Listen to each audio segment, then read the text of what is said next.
Okay, so welcome everybody. We are live on episode 9 of Masks of Nyarlathotep with Natalya, Thaddeus, and Benjamin in the New York chapter. Where we last left everyone, it was the Monday of January 19th was finishing up that day. And so I'm going to mark that. Oops, that's ugly. I'm going to mark that off the calendar, and then we will pick up in the morning of the 20th. That is a Tuesday.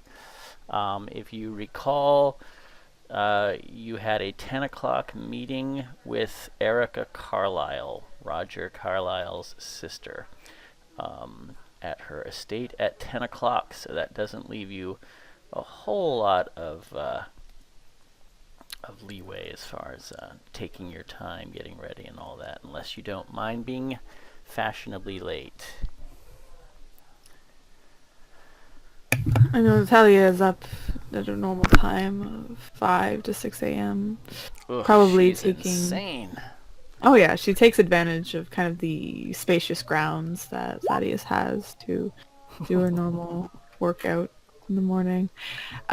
Drinking vodka is only for the evening, but it does provide power for the rest of the day. Russian strength. All right, well, as you walk around, you notice the security that Frank arranged is sort of unobtrusively prowling the grounds as well. They kind of, they know you belong here, so they just kind of glance at you briefly and then kind of politely look away. They look like rather rough characters. Definitely not like high-class private investigators. These are like street toughs. She'll kind of examine them as she jogs by, but knowing kind of Frank and kind of the company that Thaddeus keeps in terms of his hired help, it's at this point it's fairly normal to her to see kind of these rough and tumble individuals, but guessing that Thaddeus is paying enough that they remain loyal. You would think. Hopefully. Yeah. All right. I assume the rest of you rise at a reasonable hour. Yeah, Benjamin's normally a fairly early riser. Okay. Any preparations, or do you want to just hit the road? Frank, of course, will have the car ready when it's going to take you, he thinks, only about 20 minutes or so to get there. So he has the car ready at 9:30.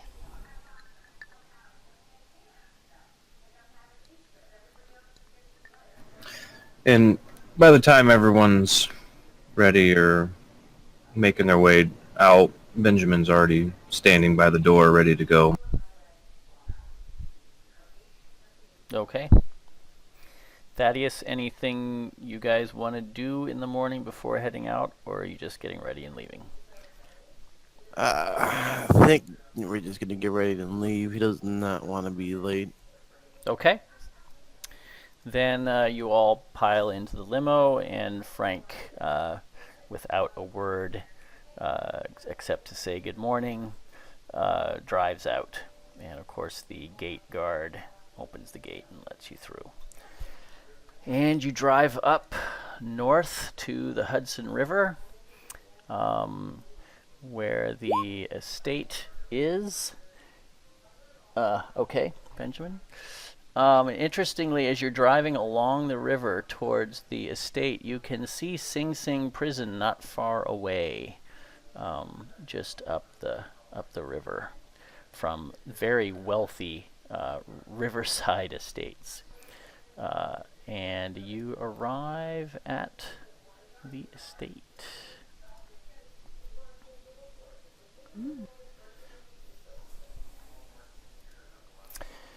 And you are expected. There is a gate.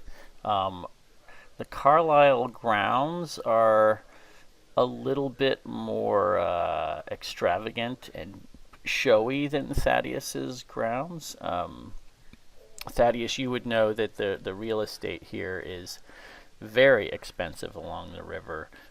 Obviously, the Carlyles come from as you would know, a very long fortune, a long line of fortunes passed from father to son over generations, whereas your fortune was a little newer.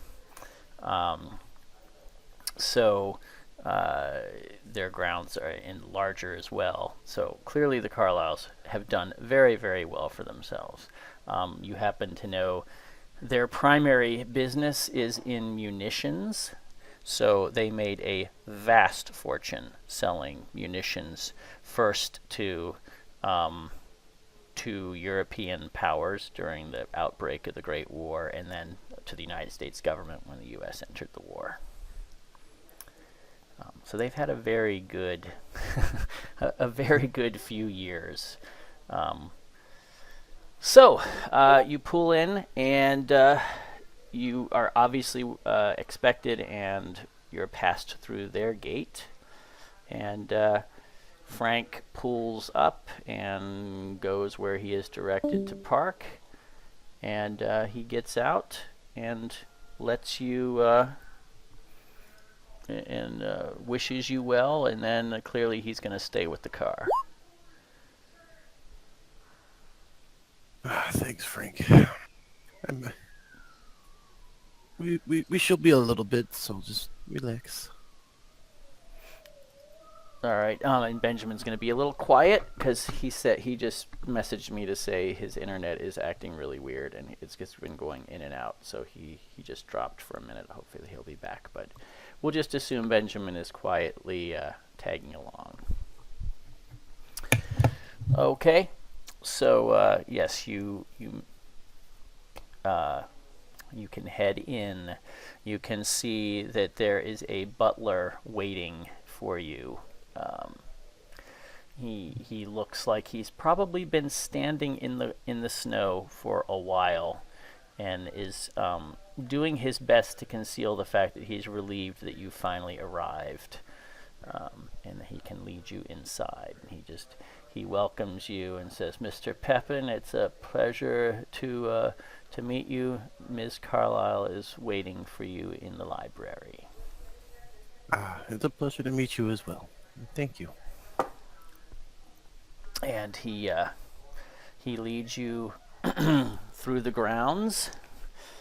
Clearly, they have arranged it so you have to walk through their beautiful grounds to get to the house first. And when he takes you inside, there is a man kind of loitering in the vast foyer. And he's dressed in a suit, but he's clearly not a house servant. He looks like he's more important than that. And when he sees you come in, he kind of straightens his suit a little bit and walks over and extends a hand to you, Thaddeus, and says, I'm Bradley Gray. A pleasure to meet you, Mr. Pippin." Thaddeus will reach out and shake his hand. Most certainly. It's a pleasure as well. He says, "I'm not sure if you're aware, but I am Ms. Carlyle's personal assistant. I handle most of her personal arrangements. She asked me to meet you here. Can I get you anything?" I'll take a coffee if you have one. "Of course." And he looks at Benjamin and Natalya, and he said, "And anything for your assistance?" He looks over at Talia and Benjamin. I suppose you guys would want something? Talia will kind of look. She'll try to maintain kind of an air of professionalism, but gives Thaddeus a glance of really. She'll look back to Bradley calmly and just a water for me. He kind of smiles indulgently, like, "Of course you'd only ask for water." And Benjamin says he'll have some coffee too, I would imagine, if I'm reading Benjamin correctly. So Mr. Gray turns to a butler, the butler that's waiting by the door, and he just kind of does a finger, like, I'm sure you heard that, and the butler nods and goes. And he says, well, if you'll follow me, I'll take you to the library, and Miss Carlyle will meet you there presently. Thank you very much.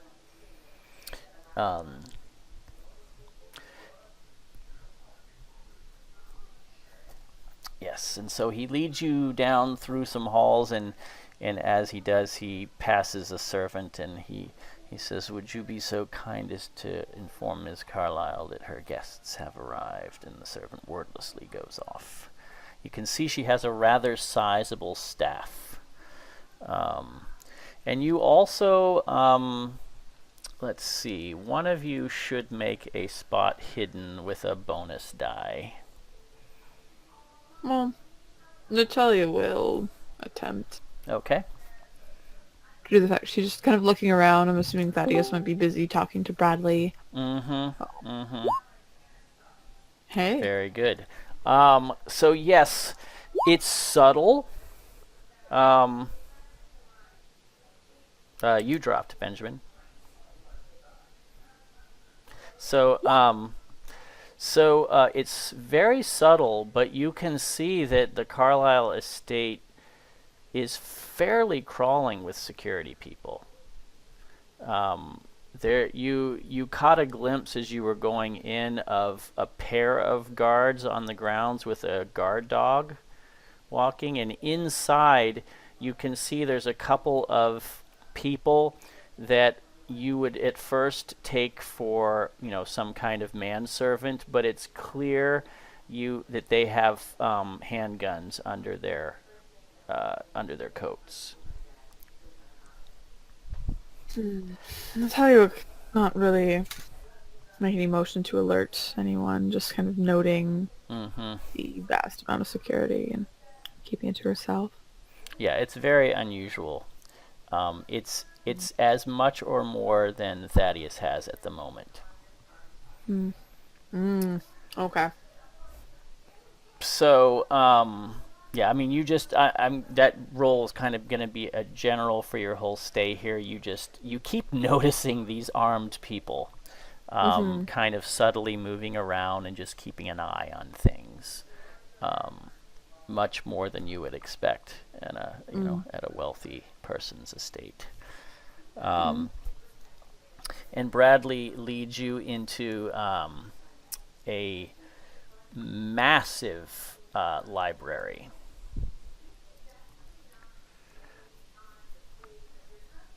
With, you would estimate, literally thousands of volumes of books. And as you enter the library, you can see Erica Carlyle is already there. Thaddeus, you recognize her immediately.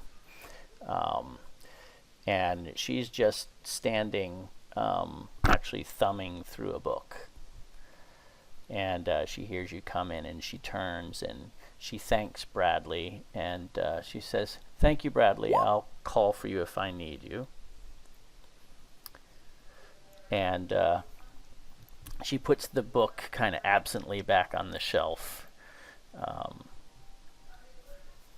and then walks over to present her hand to you. Thaddeus will let out a smile. Not for shaking. Yep. Thaddeus will let out a smile. Miss Carlyle, it's a pleasure to see you. And he'll put the hand and give it a kiss on the top. And yes, and she lets you kiss it and then takes it back and says, "Thaddeus, it's quite a surprise to see you here. I don't believe you've ever come to call on me. I'm intrigued."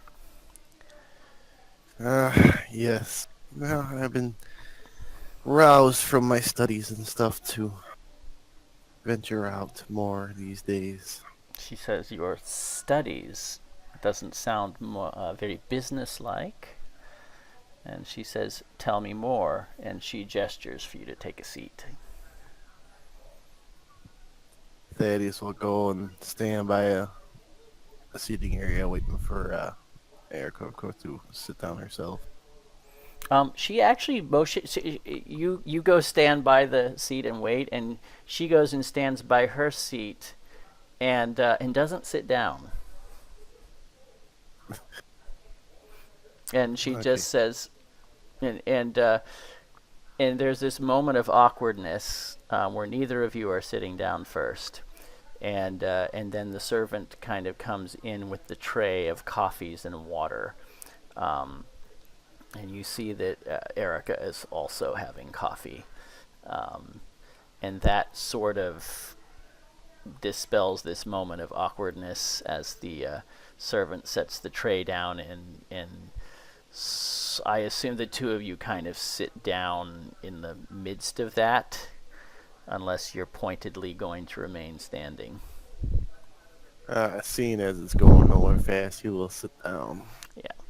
Okay, so the coffee gets handed around, first to you, Thaddeus, then to Erica, and then to Natalya, and then Benjamin. So And then After Erica just kind of gives him a very curt nod, and the servant leaves. The butler.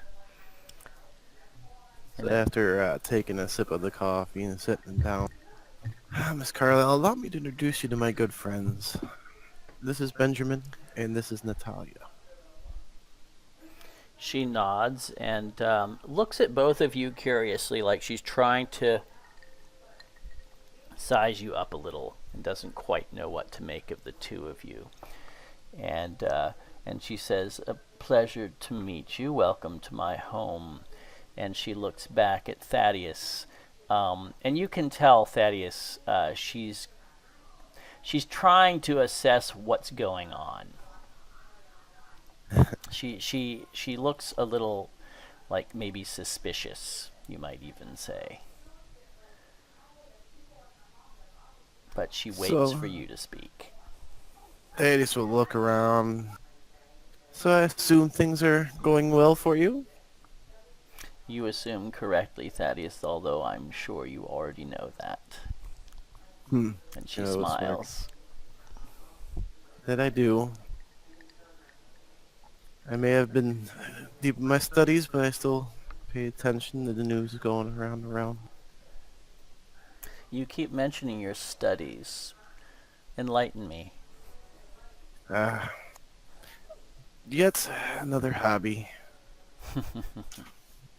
But You I feel rich like men and your hobbies. Business isn't That is enough tr- for you, is it? But you have to find something to break the monotony of life sometimes, wouldn't you agree? I suppose. I find the running of an empire to keep me quite busy. Quite the empire it is. But she said, "I suppose if I had time for frivolous pursuits, I might find some."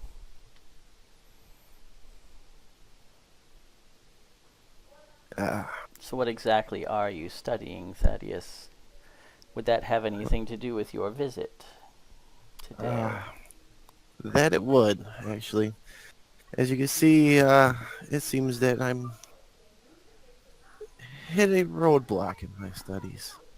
I've been studying, I guess you might be able to say, some of the occult. Make a let's see, make a psychology check for me. And I want Thaddeus to do it because if either of the other two made it, you would not be able to influence Thaddeus's discussion at this point. So. Mm-hmm. Oh, psychology. There it is. Okay. No.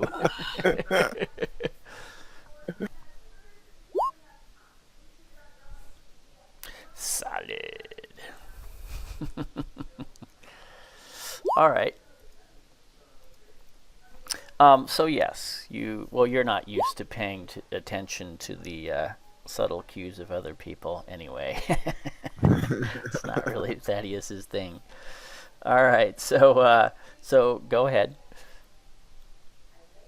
It seems that what I've been studying seems to point to a great deal of yeah of the expedition into Egypt and Africa.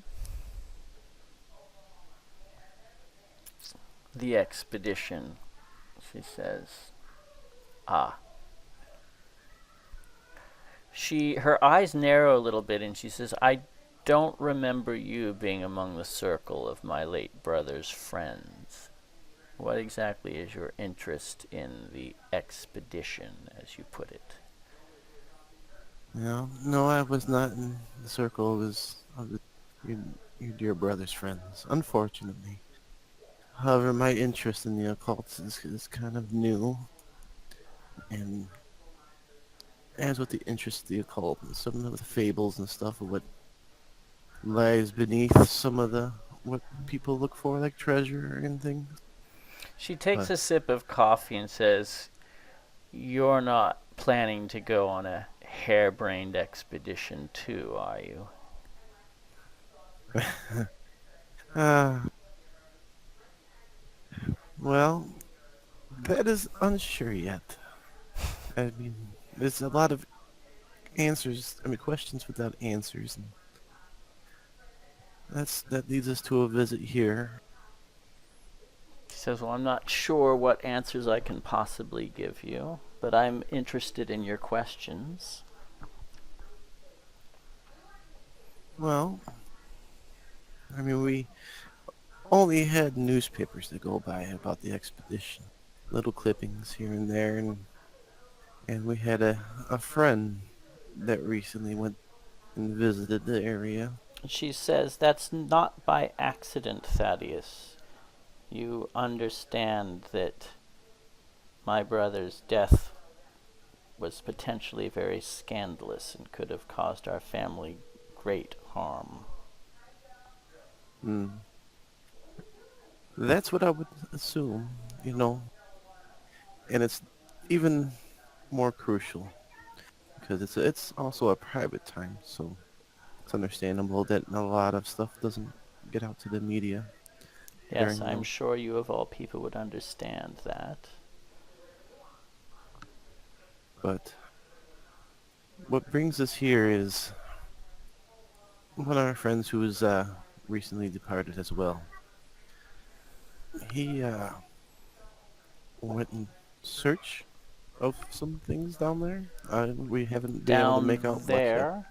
Where exactly is down there? Oh, down in Africa, of course. I Kenya, see. Egypt. Yes. You can see you have her full attention. She's, Natalya, Thaddeus might not notice, but Natalya, you don't need a roll to tell that she is a very cool headed person. You picked that up right, like that's her personality, but you can see that this whole discussion is making her nervous or uncomfortable, and she's doing her best to maintain her composure, but you can see that under the surface she's there are little signs of fidgeting and looking away and things like that that kind of tell you that she's not exactly thrilled with this discussion. So, what I was wondering is if there's any details that, not to pry, but any details that you would be able to share about this expedition that... Details that were not in the newspaper. Exactly. Rest assured, anything said here is not going to make it into a newspaper or a book of any sort.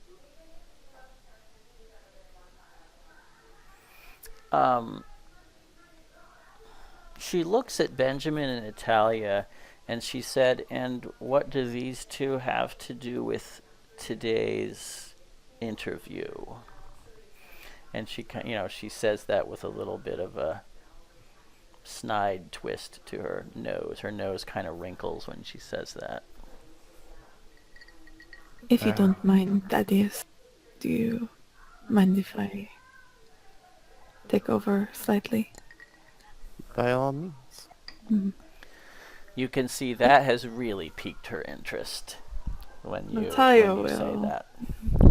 She smiles slightly and clasps her hands together. And, Miss Carlyle, the reason we are here today, and judging by the amount of security that you have around the grounds, it is obvious you are expecting something, and you might know what has been going on within the city, and you are expecting maybe someone to come after you. Am I wrong? Really? Yes. She looks between Natalya and Thaddeus, and you see a little kind of subtle smile of some sort of kind of inner joke or satisfaction. And she says, I haven't had any trouble here in quite some time, but I do take precautions. She says, you have a keen eye, Ms. What did you say your last name was, Natalya? I did not. It is Vascovia. Nascovia. Well, Ms. Nascovia, you have a keen eye for subtle detail. I appreciate that. He says, yes, I stepped up my security after we had an attempted break-in some years ago. Was this after the passing of...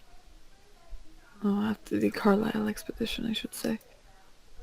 Or before? It was. After? After, yes. Again, please do stop me if I am being too direct. I understand you are a very busy woman. Yes, please Especially do regarding- choose your questions carefully. Of course. Now, I didn't want to take your time too much, but this attempted break-in, do not mind me asking, were they able to take anything? They did not take what I believe they were after, no. They were, fortunately, frightened off. But it was a lucky thing, and I resolved to increase my measures of safety around the estate, just in case. I think you should continue to do as such, because I believe these individuals that have come after this item, you believe, are the same ones that are attacking people within Harlem. You mentioned an item. What do you suppose they might have been after? I'm not sure if exactly it was an item, a totem, or maybe a collection of novels in a safe. Maybe some Novels, yes. Am I wrong? You are probably right. That is what I suspected myself. I assume you are correct. Now, And why do further you along- think they were coming after a collection of novels in a safe? May I ask? Well, since you've been so forthcoming with us, the individual that passed away recently due to these attackers in Harlem, he was also investigating the murder of Robert Carlyle. The murder of Robert Carlyle. Roger, I believe you mean. Sorry, Roger. My apologies. Yes. My late brother. Murder, you say? Well, I think it was a murder. that's not exactly the conclusion I was led to. It is interesting what Although I conclusions suppose one the- could call it murder. I call it as such. based on things we've seen previously, we believe that the investigations that Mr. Elias was involved in. Elias, that's the man that your friend who died, you say. Yes. What was his name again? Jackson Elias. Jackson Elias, yes. I'm afraid the name means nothing to me. But you have my sympathies for your loss. He was Thank you. indeed a friend. He was. But regarding the Carlyle expedition, that is what Elias was investigating. And this led him to believe that there were some books that were in the possession of Mr. Carlyle, maybe in a safe of such. I am not sure how he got such information, but that is what I believe these people attempted to steal. And such information might be key into us both investigating what I believe is the murder of your late brother and also the murder of Elias. She kind of sighs. You can see she runs her hand through her hair, which you take to be a sign of irritation. And she kind of shakes her head a little bit, and she says, "You keep calling it a murder. That makes it sound very premeditated and almost civilized.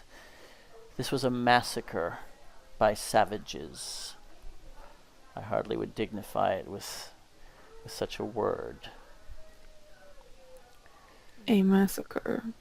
I do not think they are just savages, though I agree with the term. I also think that they are organized.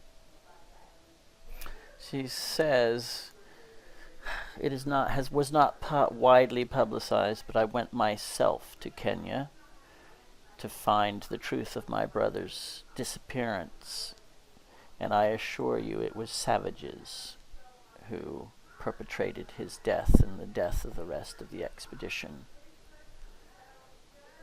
It might be savages. She looks to Thaddeus and Benjamin to see if they're going to interject. But looks back to... And she says, and to tell you the truth, I cannot fathom what this friend Jackson Elias could possibly hope to have found out about the expedition. There was no great mystery to it, except why my brother decided to embark upon it in the first place, or why my friend of a doctor seemed to conspire with him to do so on this foolish errand at the whim of some African charlatan. And an African charlatan, you say? Yes. I believe her. I'm not sure if her name made the papers or not. But I believe it was she who convinced my brother to embark on this foolishness. And what was her name?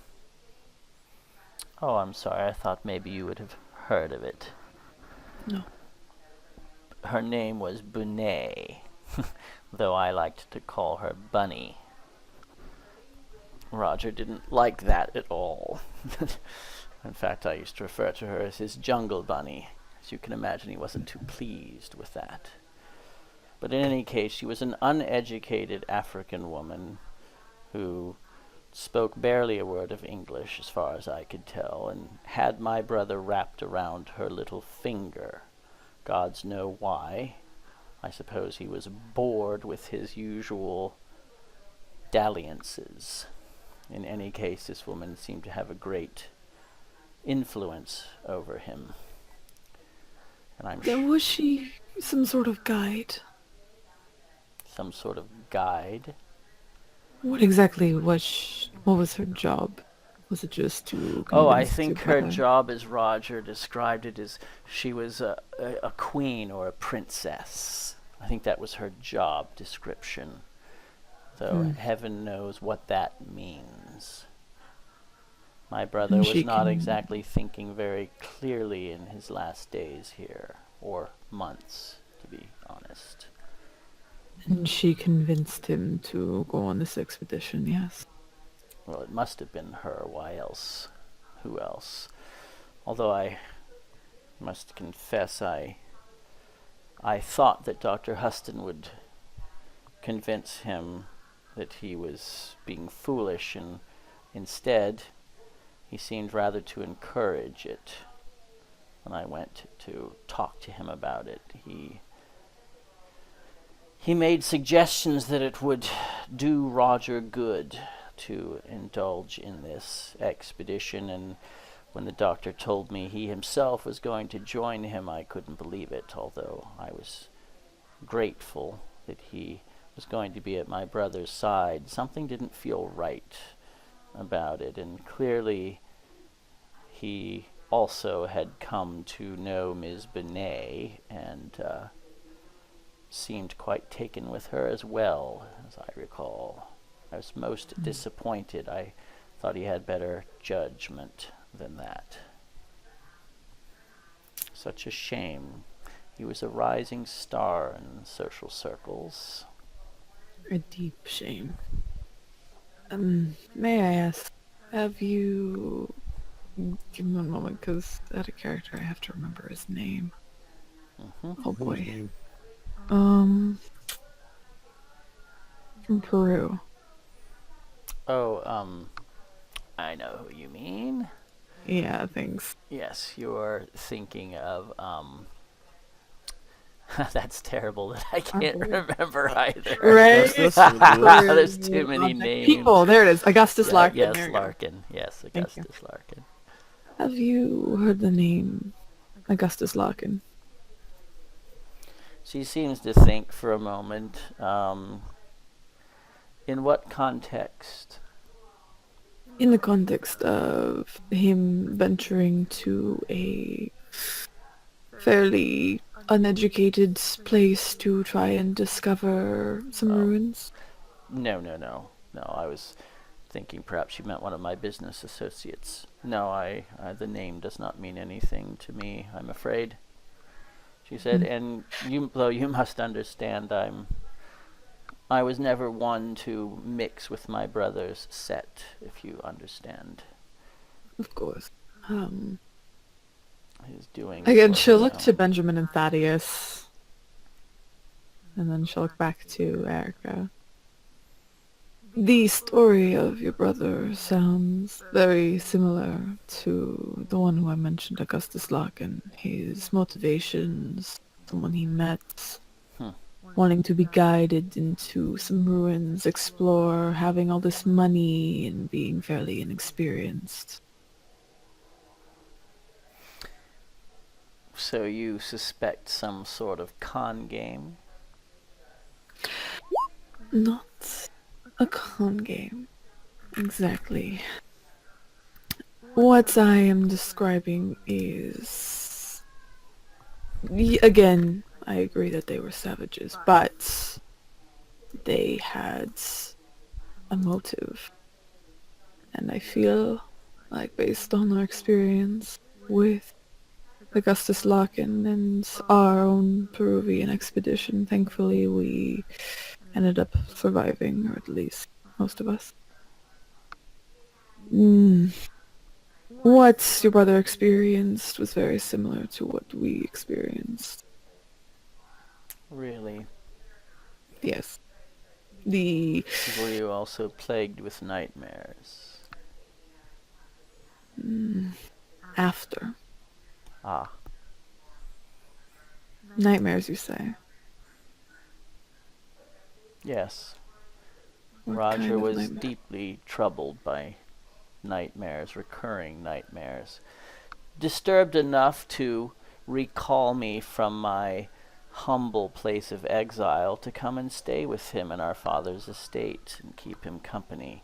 I suppose I must be grateful to those nightmares. What kind of nightmares? Well, he wouldn't tell me about them. He just wanted me around as a security blanket, I suppose. No, I directed him to Dr. Huston. Who I then assumed directed he him would to help go him. to- I thought at the time that he would be the best man for the job, though as things turned out, perhaps I was mistaken in my judgment of him.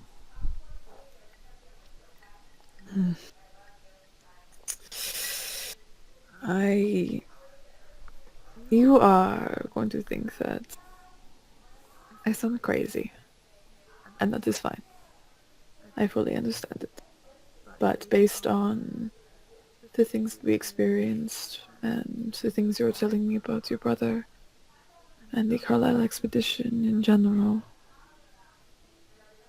I think, of course, you should maintain the security you have, because I feel the things that you have in your possession are very important to this group. And I say it is a group. I do not think that it was just one isolated group of savages that massacred your brother and the expedition that they were on. I think it is more widespread than that. I think they are targeting people like your brother and like Augustus Larkin for some sort of ritualistic ends, as written in Jackson Elias's book about death cult. When you say ritualistic ends, she kind of rolls her eyes a little bit. And she says, I am a rational woman, Natalya. She says, I don't have much time to waste on such matters. I assure you I will maintain my security. She says, the break-in was some years ago, shortly after I returned from Africa.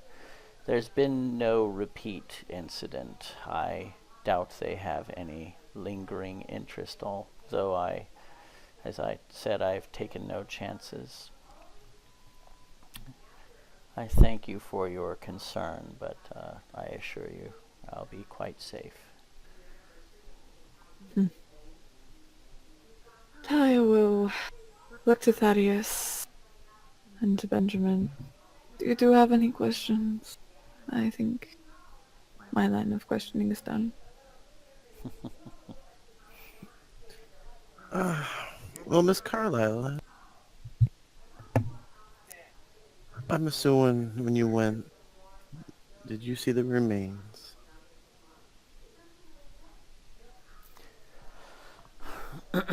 Not directly, no.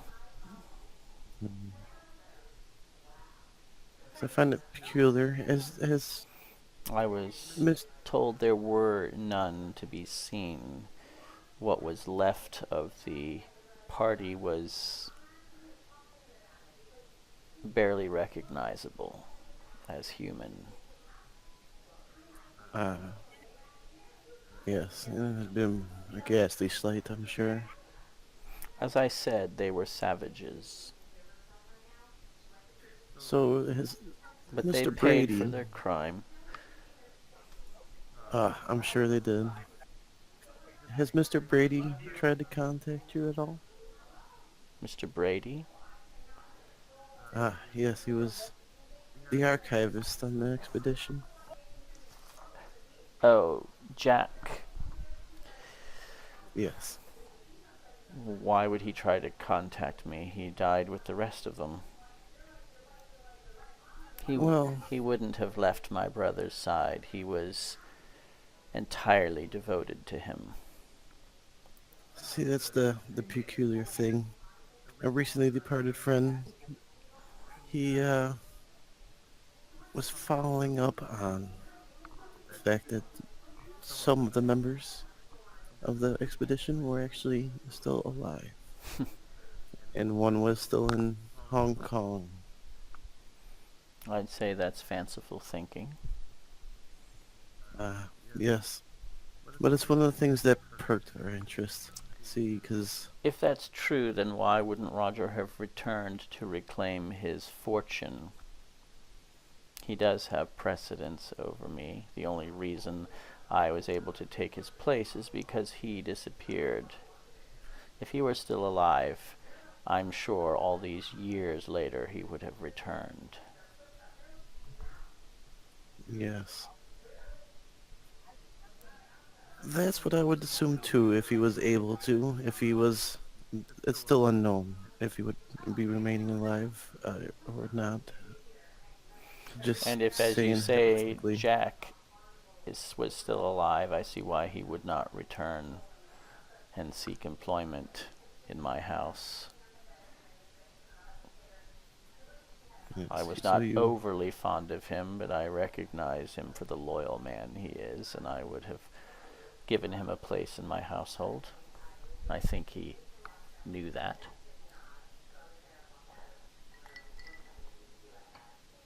Well, I don't know about the ill feelings, but I find it peculiar that if he is still alive, that he wouldn't have reached out. Exactly. But nonetheless, it still kind of piques our interest that for some reason there might be at least one of expedition still alive. Well, if Assuming... you do find Jack, tell him he's welcome to come home. And I'll do my best to find him a place. Either here in my household or in someone else's. He's a good and loyal man. You can tell by the way she's saying she doesn't really think you're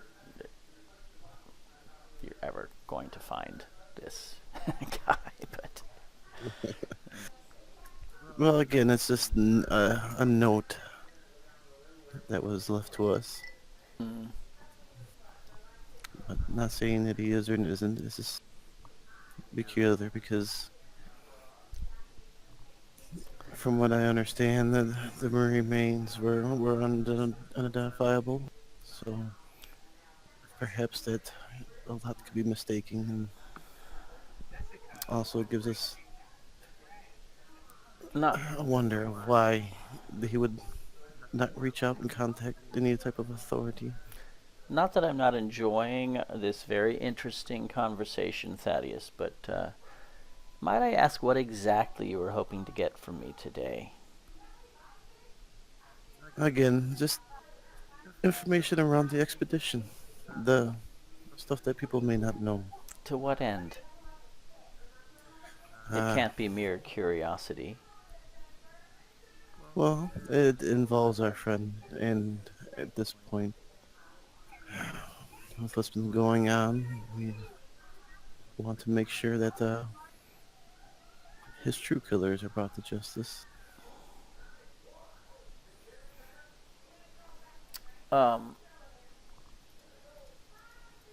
Yeah, she looks at Natalya, and she says, Ms. Naskovia,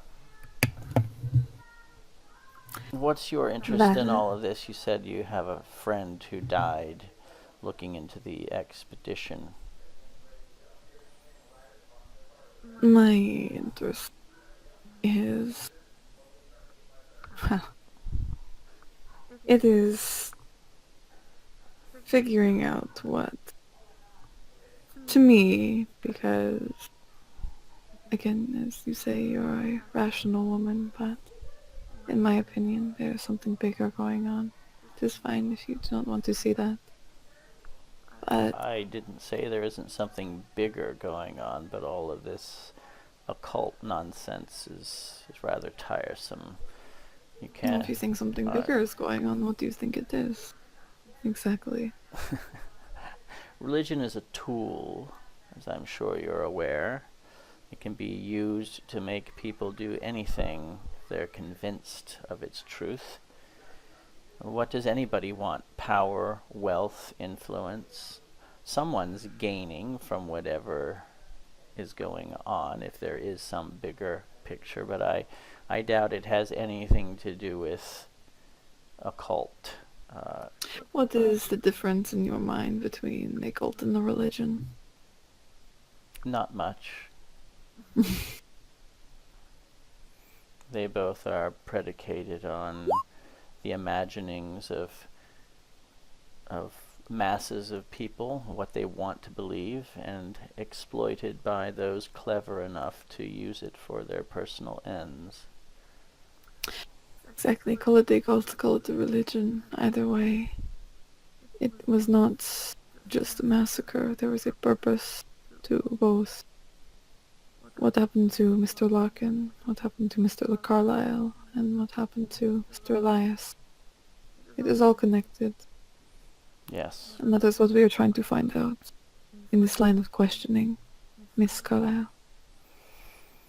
She says, well, I hope you find some answers, although I suspect all you'll find is that human beings are gullible and that they are willing to believe almost anything if it brings them some sort of satisfaction or hope. I don't exactly understand what my brother was hoping to find, but I assure you whatever it was a delusion. In imagining he was duped into thinking and wanting something that simply does not exist. I'd hoped that Dr. Huston would help him find his way through that illusion, and I fear that instead the good doctor just enabled it even further. Did he ever describe what he was looking for? Well, not in any great detail, no. I know he spoke at length to Dr. Huston about it, however. It was clear that the two of them had discussed it in great detail. But my brother would never share the details with me personally. Do you think they are located in those books?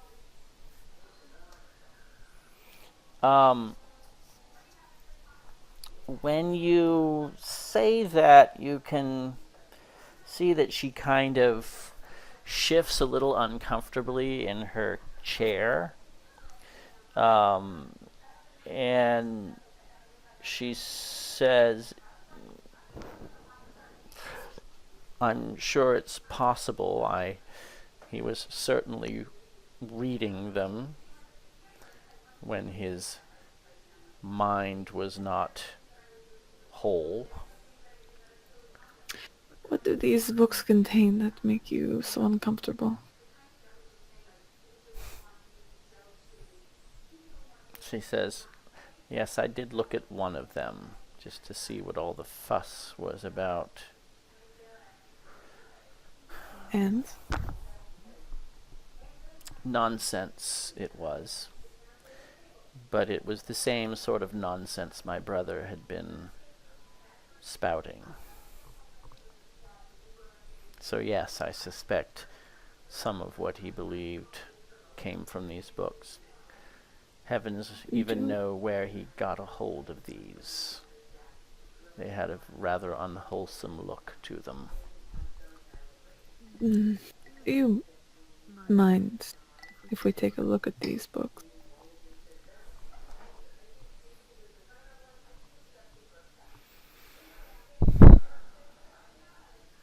She takes a look at you a bit.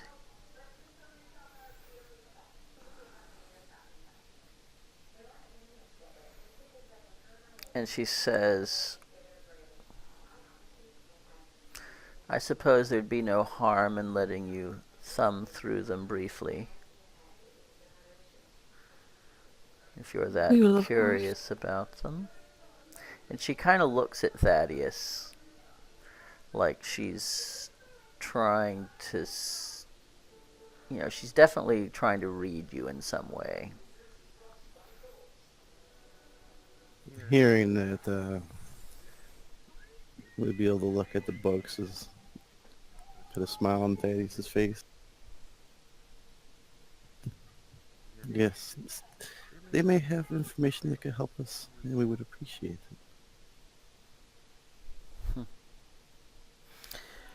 She says, and if I do this favor for you, Thaddeus, what favor will you do for me? What was that? Get out there. She says, if I do this favor for you, Thaddeus, what favor will you do for me? But you must just merely ask. And I will do my best to be able to help you in any way I can. And in any type of need you may have. She smiles and she says, an indefinite future promise is always the best kind among honorable men. And she stands and puts her hand out to shake. A gentleman's agreement, then. Thaddeus will stand up eagerly. Yes, yes. If it's within our power, I would gladly give aid. And she takes your hand and shakes it, and seems quite satisfied. And she says, very well. She says, if you, she calls for Bradley to come in, and he's been standing outside, obviously waiting, and he steps in, and she says, Bradley, can you take our guests to the study for a bit? I will join you shortly and see if they need any refreshing of their refreshments. And Bradley just nods and motions you to follow him. Thaddeus will give a glance at Miss Carlyle and I'll smile. We really do appreciate this. And he'll... She doesn't respond. We'll go ahead and follow Bradley. Okay. He takes you to an adjoining room and sees that you are seated comfortably, and has the butler take your orders again, and you can see that some light refreshments, some cucumber sandwiches and crackers have been brought out for you, and so there's a little bit where your gastronomic needs are seen to, and then Ms. Carlyle comes into the room, and she is bearing a small stack of books, and she sets those down. There are 4 books in total, and she puts them on the table. They are of varying sizes, and the covers are all quite different. So they're clearly not of a collection. They are individual. And I can share them with you. This is the one on top.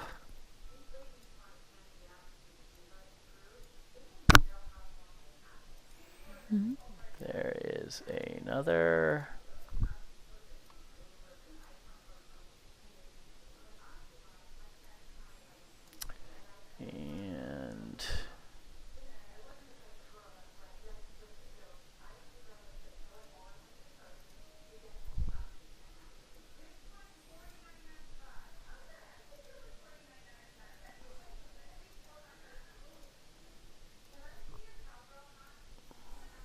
And that. So there are 4 books, as you can see, all quite... Natalia's gonna grab that tome, Life as a God. The scripting on the front looks similar to what Elias wrote in his note. Yeah, she's gonna open it, start going over it. Okay. Yes, you look through there. The Life as a God is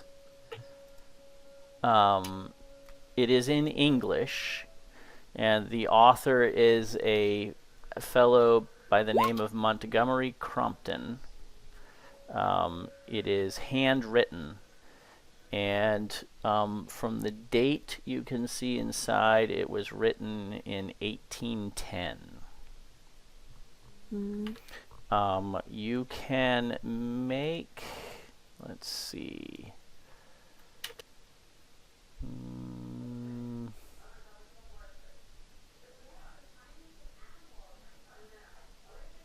You can make. I'll let you make an anthropology check.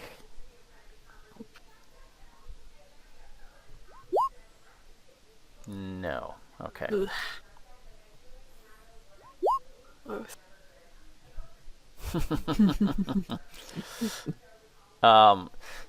But as you thumb through, you can see it appears to be the diary of this Englishman, chronicling his journey to Egypt in 1805, where you don't have a lot of time, so you're just kind of thumbing through quickly. So make a library use roll for me. Okay. Or rather, I'm sorry, make an English roll, not library use. Oh. Okay. Lord, I might have to check that off because I don't think I have that. It is in your, it's other one English. So it's under other. Thank it's you. there, yeah. Oh. Yeah. Zero. Oh dear. Oh, you have 0 English? I thought you. Apparently. No, I thought you took some English. I thought I did. You're supposed to have some English. I think we were giving you English at half of your Russian. So your own language is 70. So let's do that again. I'm changing your English to 35. Otherwise, you've been cheating for like 9 sessions. Your English is incredible. That's how I spoke Russian. Yes, everyone else just happened to be speaking Russian with you. Yeah, so you could try that again. Oh, well. No. Okay. All right. So yeah, you that's about all you can get from it in a quick thumb through. It's a rather sizable tome. There are a few pictures in there, but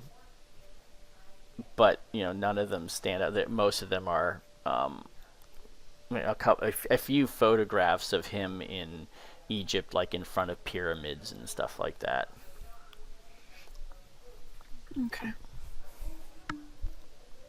And you can see Erica is just sort of off to the side, kind of watching as you look through it.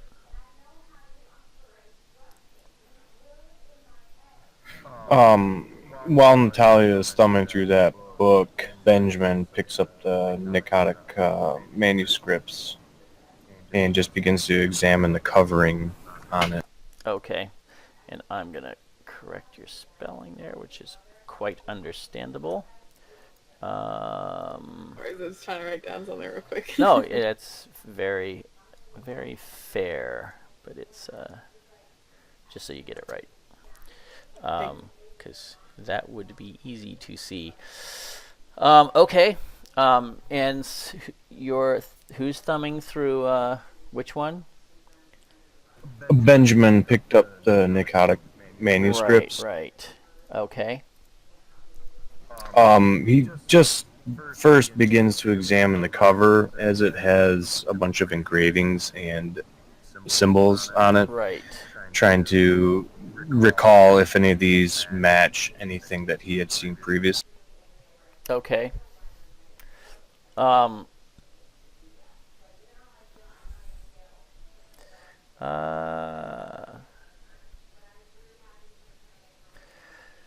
So, make an occult check for me. Terrific. Oh, you almost made it. Oh my. Can I use luck on it? Yes, you can use 1 point of luck if you want 1 permanent point of luck. I do. You do. Okay. Um, this you've actually heard of the Nakadic manuscripts. This is a rather infamous book. Um, as you understand it, there have been only a handful of manuscript versions, part of a larger copy, an original in Greek that was lost, and so there are only a few, like a handful of partial translated copies of that book floating around the world, and it is a highly sought after book by occultists, partly just because of its rareness and therefore its value, but it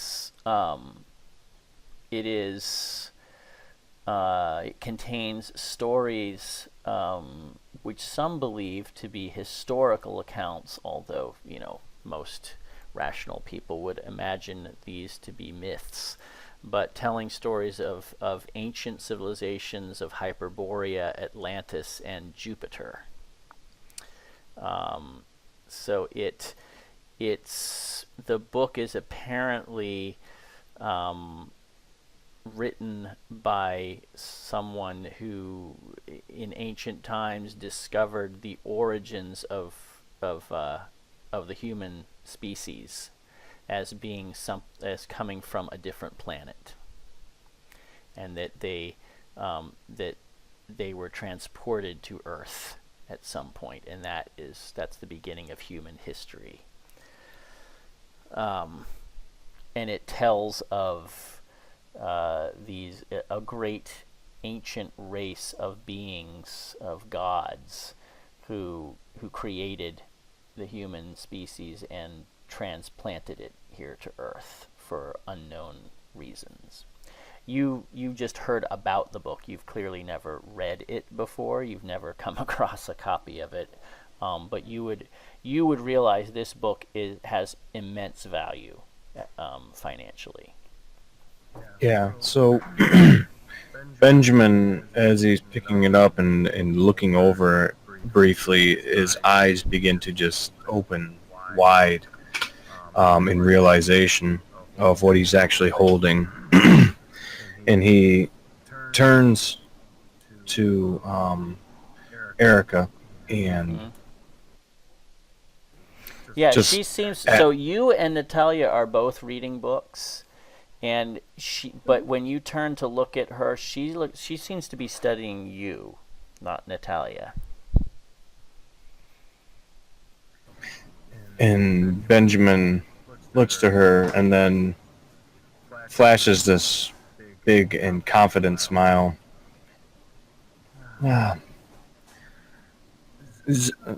Fraulein Carlyle, is this something that you are familiar with? You have no real knowledge of these books and what they actually are. Is that correct? She says, somehow I have the feeling I'm about to be taken advantage of, and she smiles. And she says, I had intended to have these books appraised after the incident, but I confess I forgot about it in the busy time that followed as I took over my late brother's business. That is completely understandable given the situation, and please allow me to offer my condolences and properly introduce myself. My name is Benjamin Wagner. Let me... Thaddeus, may I borrow you for a moment? Yes, Benjamin, what is it? And Benjamin pulls Thaddeus close. If this woman is to have this book appraised, you must offer whatever it is that this book is worth. This is an incredibly rare book. I don't exactly know of much of its contents, but it is highly sought after by those of the occult, just due to rareness alone. And there are so many things that this could potentially touch on that we are involved in currently. Thaddeus will look at the book and attempt to kind of get an appraisal on it for himself, like how much he thinks it might be worth. How much he thinks it might be worth. Well, let's see. Make an appraise check.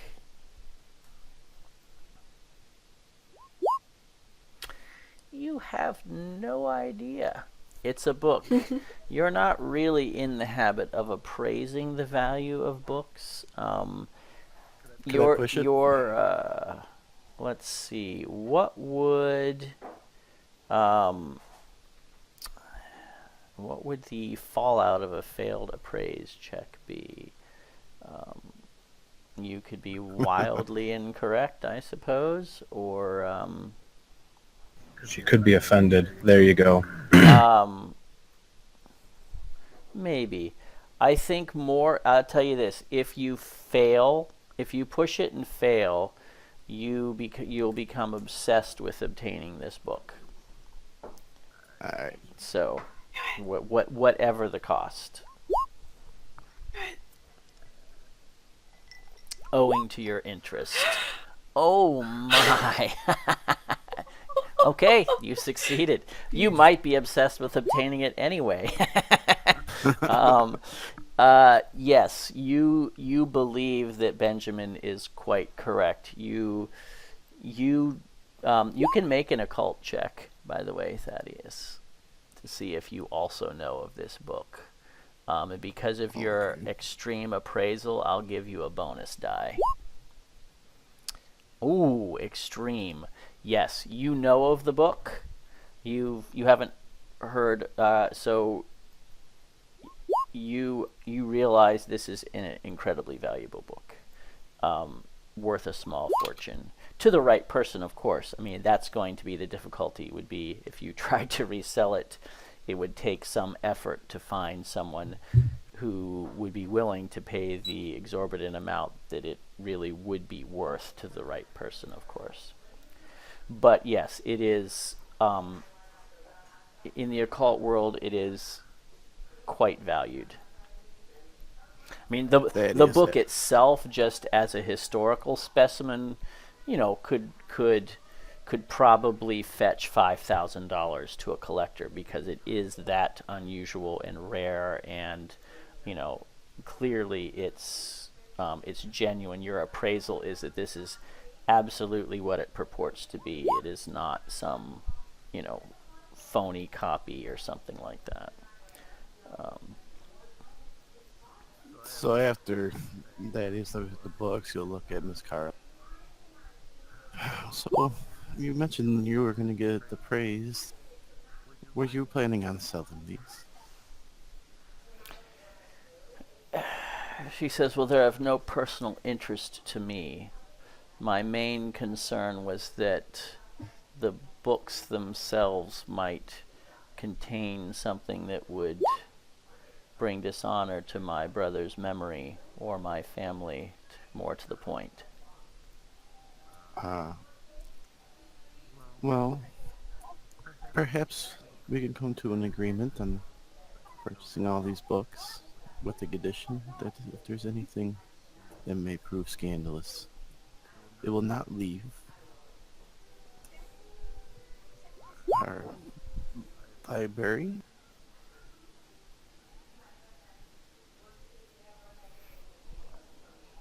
She says, I will consider it. She says, of course, I'll want to have them appraised independently before I agree to any such arrangement. That is understandable.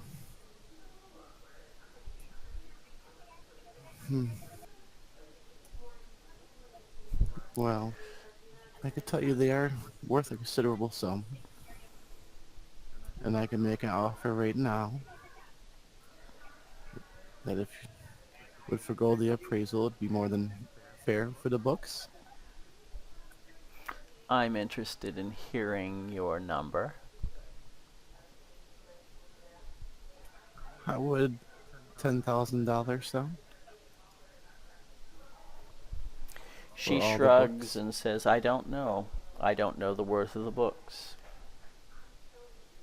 Well, from what I know, there would be one of them is worth at least $5,000. The other, not quite so much. We'll see. Benjamin will look to Erica. Fräulein Carlyle. You can, Correct. before you do that, you can attempt a persuade check. Alright.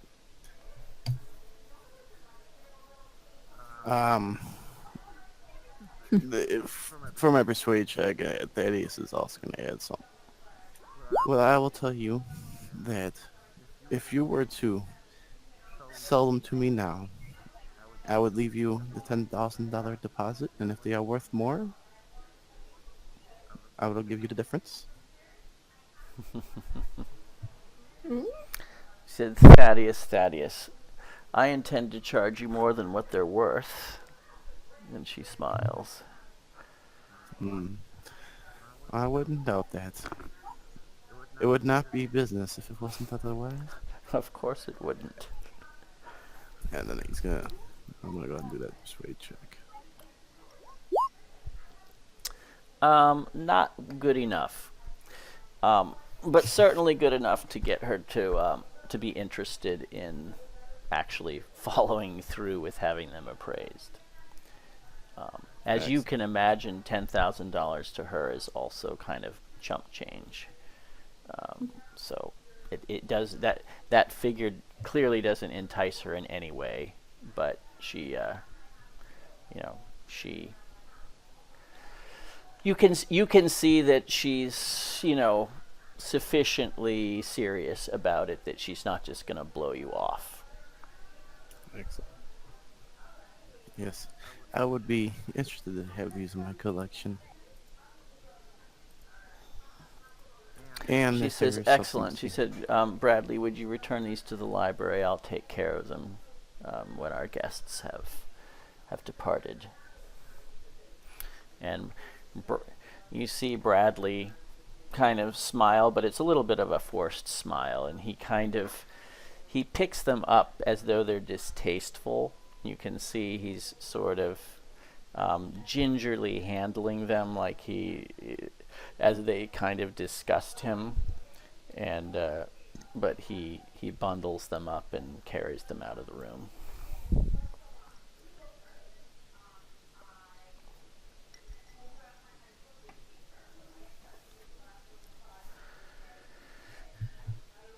And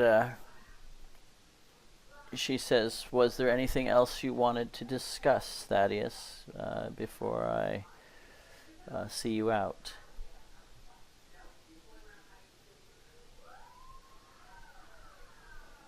I think that is all. Yes.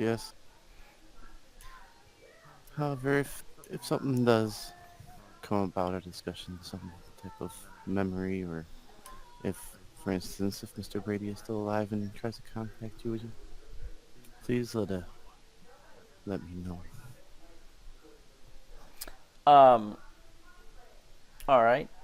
She rises and walks you to the entrance herself. And she says, it was a pleasure seeing you, Thaddeus. I hope we can see each other more socially in future. Yes, it was a pleasure. The pleasure was all mine, of course. I would appreciate that. That would be quite the bang-up time, I would think. And she kind of reaches out and touches Natalya's wrist for just a moment and said, Natalya, if you are Yes. if you have any further questions, you're welcome to return. I'd be willing to speak with you at greater length if that is something you wish to do. Silas looks slightly surprised. Yes, I would very much enjoy that. Thank you, Miss Carlyle. Excellent. Just make arrangements with Bradley. Of course. And she just nods and says, well, I wish you all a good day. You as well. Thank you. You as well.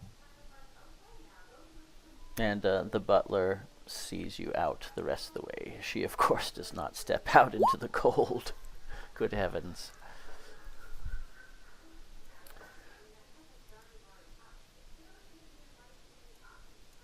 So,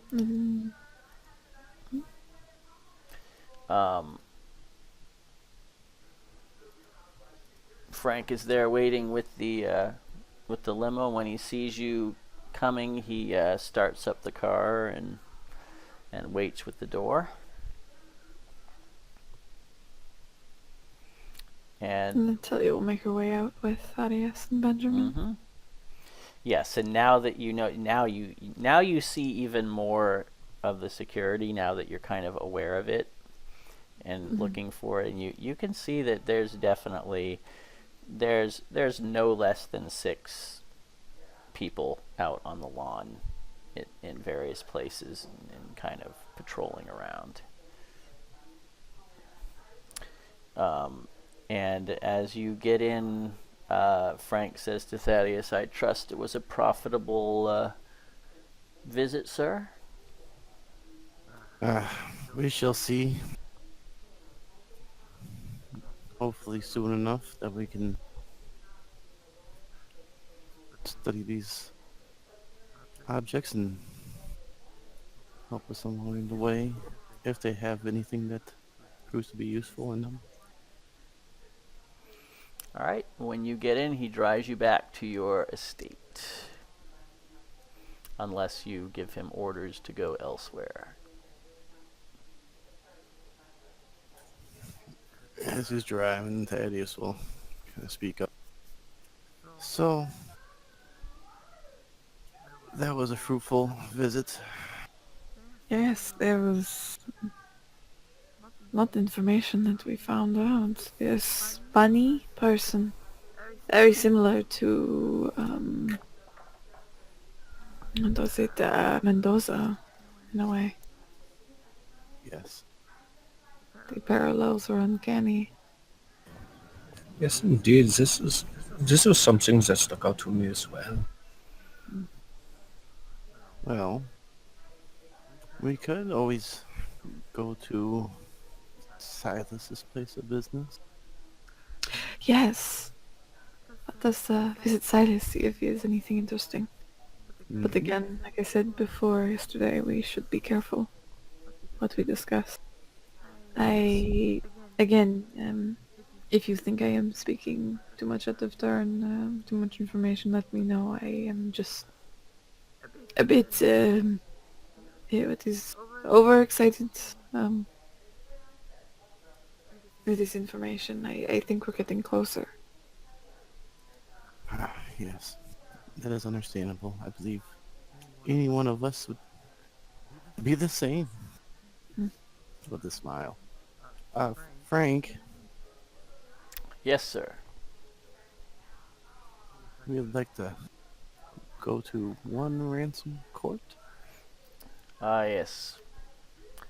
Very well, sir. Would you care to stop for lunch beforehand? Kind of excited. Look around. Is anybody else hungry right now, or should we wait Yes. till after? Maybe we should get some food. Benjamin?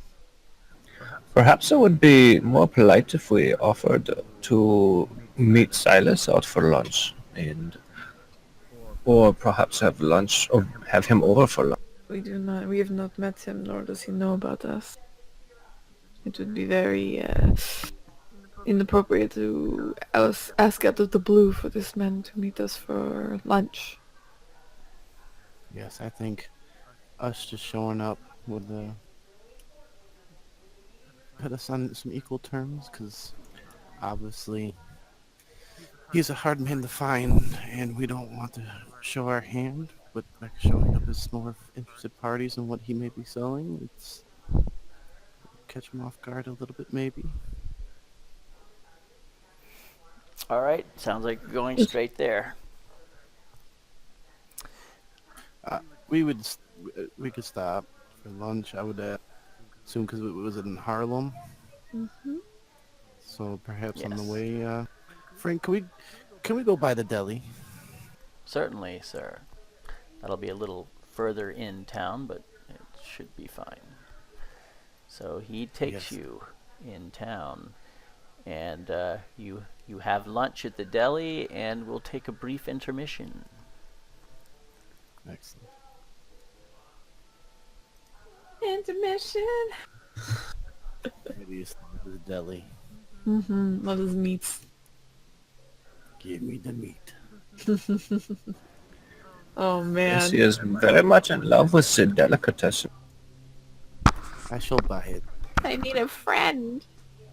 Or you met a crazy know. murderer. That's what I like in a woman. As I'm sitting there, I'm like, kind of thing, but like, maybe she wasn't happy with running things, so this was just a way to, Get me alone. yeah, kill the brother, and we take over the business, and just you digging too much, and I want to find out why exactly she was excommunicated yes, from the family. Ooh. it's quite a bit, I think. Touching my wrist. Oof. Mm-hmm. Spicy. She's obviously a lesbian, so... She's into Russian women. Big and strong. It means kind of. I think it's kind of convenient that Elias was digging into stuff, and he ended up dead, and she has the increased guard presence. I think she was attacked, man. I don't think it's her. It's either that or she's in charge. Yeah, what I was kind of... I found kind of odd is that she believed that... I thought she said that she believed that it had something to do with the expedition or whatever. A lot of the stuff, she wanted to get rid of these books and stuff because she thought those helped to lead to the expeditions and the crazy talk and all that stuff, and she wanted to clear the air and kind of remove that little stain on the family name or whatever. But then she's like, I'm gonna hold on to these books.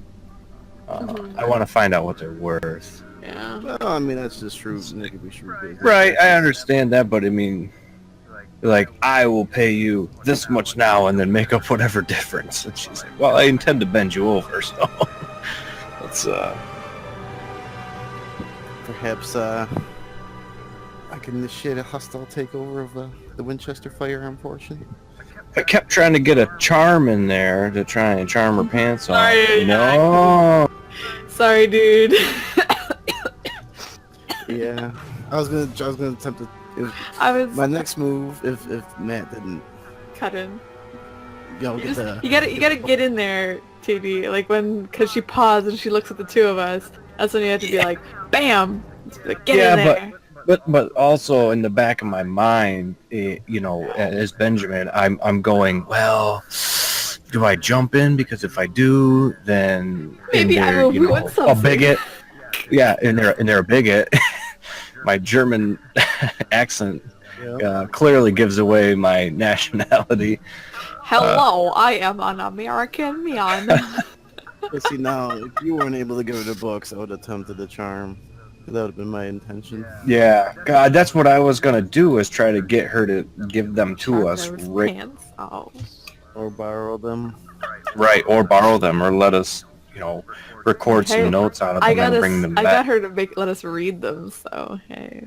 Yeah, and My again, aggressive line of questioning. I was gonna try and charm her, but I'm like, I don't want to just come out here and be like, hello, my name is Fritz Wagner. Oh, another crowd. It's a fucking crowd. See, another thing kind of. No, actually, I'm not from Germany. This is actually a strong Brooklyn accent. See, another thing that kind of caught me off was the fact that either one, she didn't see the remains, or Yeah. figure out more about what happened. She just kind of went and Yeah. Mhm. She just took the word of what was given. Yeah, it was heavily disfigured or whatever. What's the It came difference back. between religion and a cult? Oh man, I was like, oh, and then she's like, not much. I know. It's like, mm-hmm. Mm-hmm.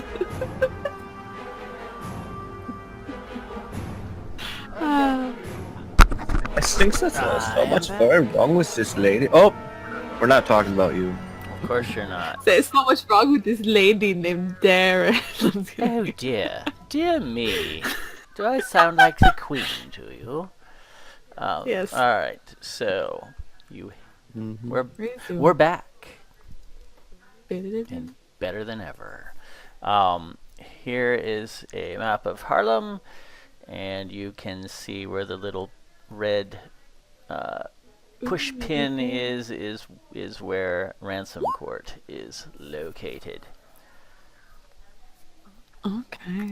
So yes, you head up into Harlem from the south, where you were to the deli.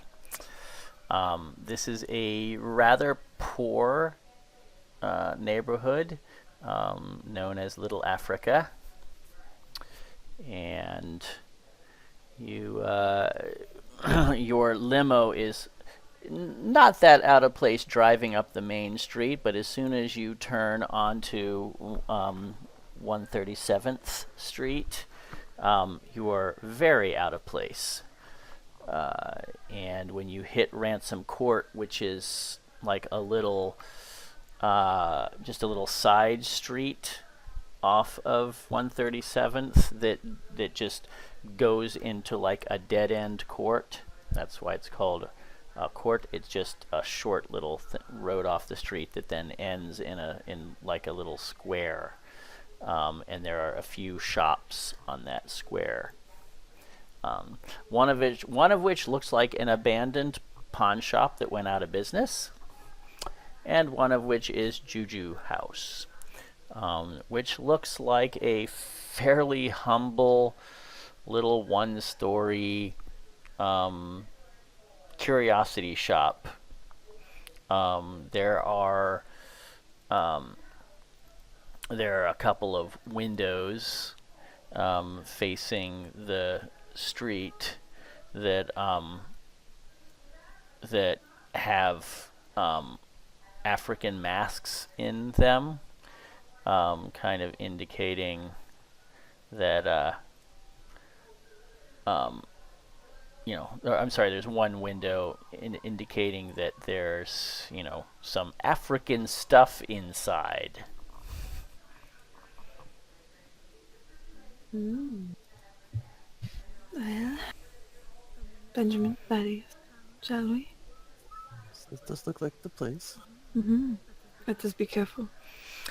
Yeah, when Frank gets out, Thaddeus, you notice that he looks a little tense. And more alert than usual. He says to you in a very low voice, "Would you like me to come with you, sir, or would you prefer I stay with the car?"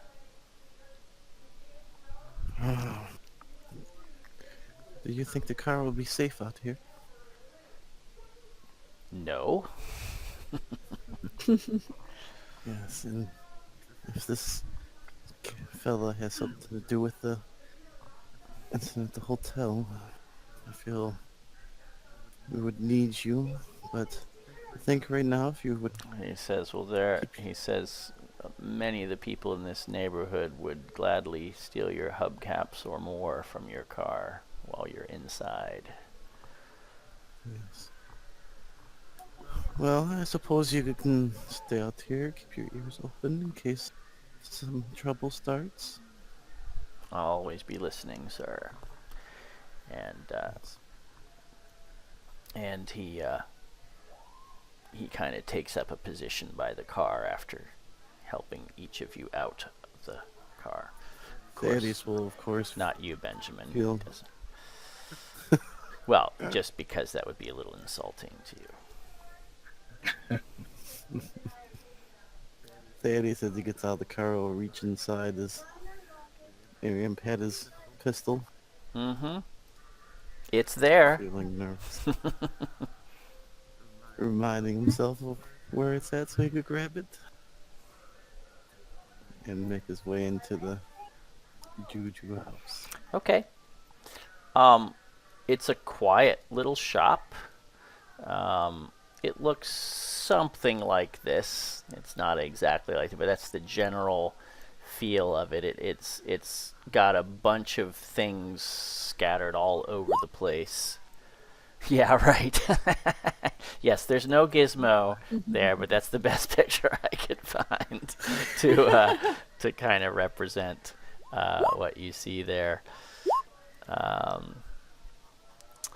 So you walk in, and it looks like there's one customer inside, clearly an African American man who's just sort of idly picking through the shelves, and there is a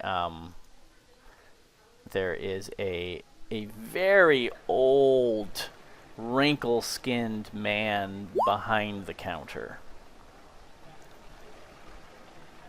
And a fan that is going, even though it's cold. There is a small fan because it's actually very stuffy in here.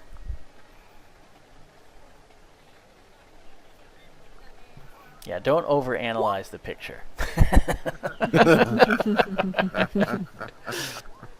It is not intentional. Natalya will kind of tap both Benjamin and Thaddeus on the shoulder. I think it is best for the two of you to maybe handle him. I will keep an eye on this other gentleman. Yes. And Thaddeus will take in the store and before he goes walking up to the man assumed to be Silas. Okay. Kind of see what they offer and make his way up. All right. He kind of smiles a mostly toothless smile at you. And he says, "A good day to you, sir."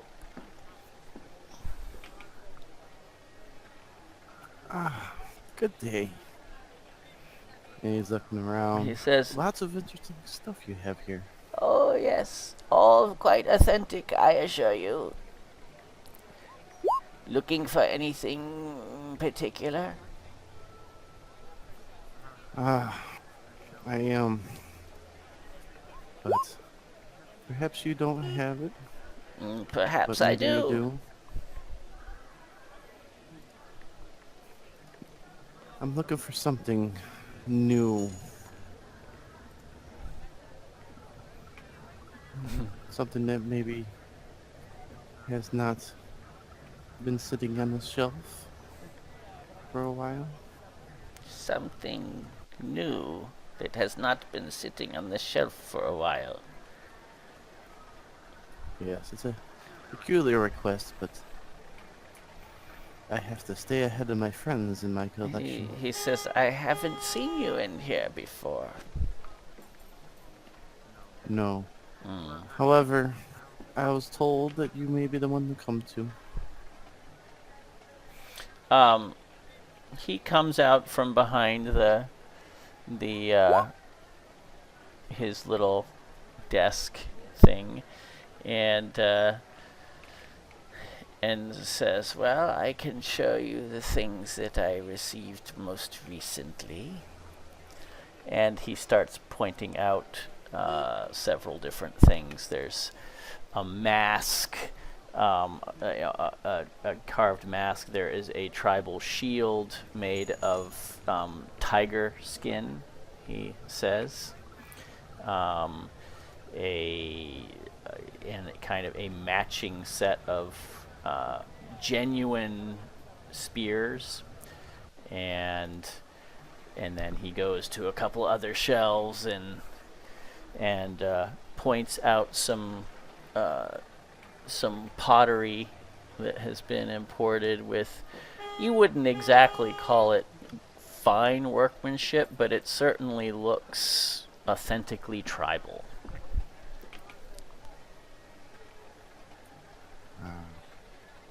These look like some fine rare. Some fine. He says, well, items they're you have. certainly rare in this country. And he kind of, you can see he kind of tires himself out with his very brief laugh.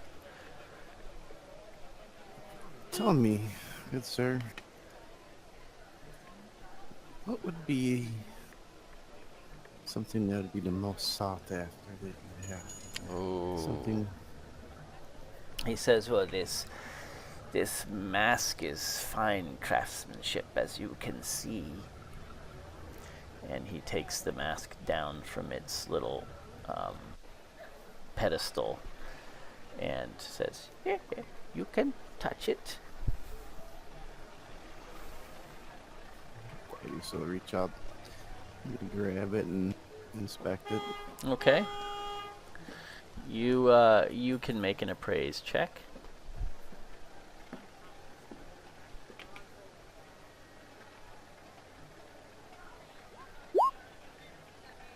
Yeah, you're not sure. Yeah. It doesn't, I mean, just from your degree of appraisal, you're used to looking at things and evaluating them.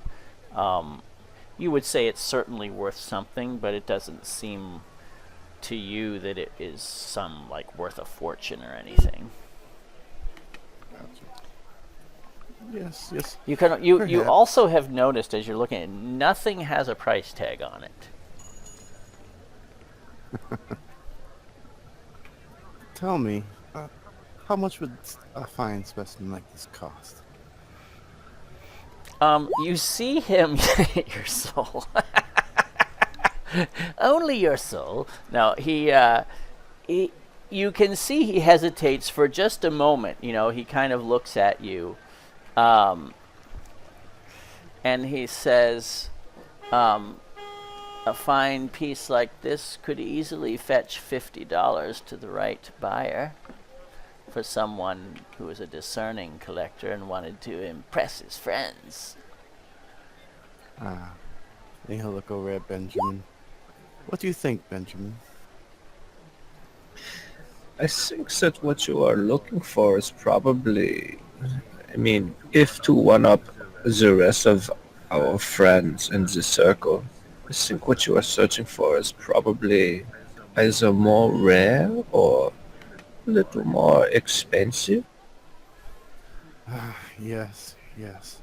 And He he'll says hand the mask two back go to- hand in hand, young man. Naturally, that is sort of implied in what I was saying, so And he'll hand the mask back to you. Do you have anything out of this world? Something perhaps with some history behind it. Everything in this shop has history behind it. Yes. But dangerous history. One that, Dangerous. let's say, cursed history. or anything like that? I would not sell any customer a cursed item. That would be foolish. I think what my friend here is really looking for is something that you will not find anywhere else. What can you Anywhere offer else. him in that regard? Well, of course I mean here. Here in this country. Yes, that is correct. He says, well, this mask, it will not be found anywhere else in this country, I assure you. It was hand-carved for a chieftain. Oh? Chieftain from where? From Kenya, of course. Most of my items come from there. Ah, yes, that is a place of particular interest that we've come across in our recent purchases. Is it not, Thaddeus? Yes, yes it has. Which is why one of my friends has directed me here.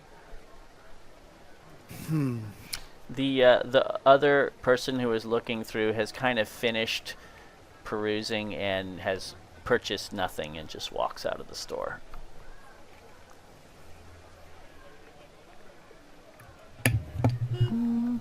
Okay.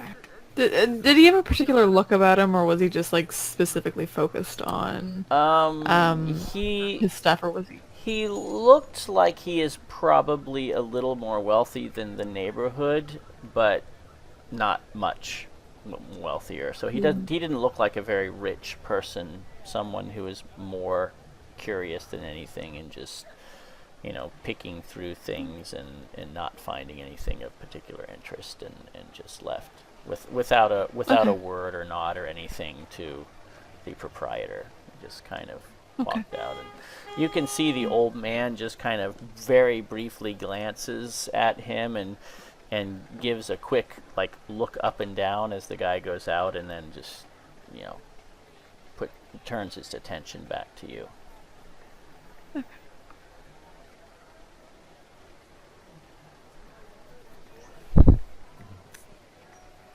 So I do like this mask, but I feel like my friend was saying, and like I am trying to convey.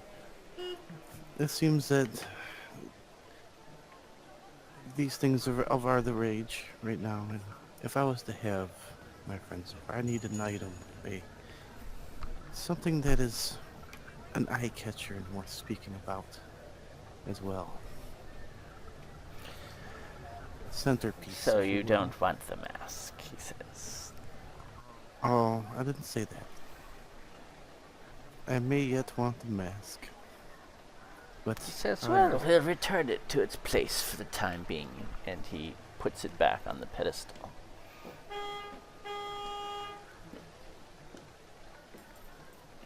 He says, well, why don't you have a look around, and if there's anything that catches your eye, let me know.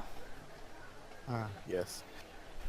And by the way, my name is Thaddeus, and what's yours? I'm Silas. It is a pleasure to meet you. He puts his hand out. You can see he's dressed in sort of a traditional, like a multicolored shawl, and he has sandals even though it's cold. At least the shawl is keeping him warm. But he definitely looks, he's dressed for the tribal store thing. And he shakes your hand. His hands are old and withered. And Thaddeus will smile. Yes, perhaps we should peruse. And when he shakes your hand, he gets close enough, and you catch just a whiff of his bad old man's breath. Thaddeus, not wanting to be rude, wouldn't try to make a reaction to it. Yeah, he clearly doesn't take good care of his teeth or anything because it's that rotted gum smell. Gotcha. Benjamin will also extend his hand. And I am Benjamin.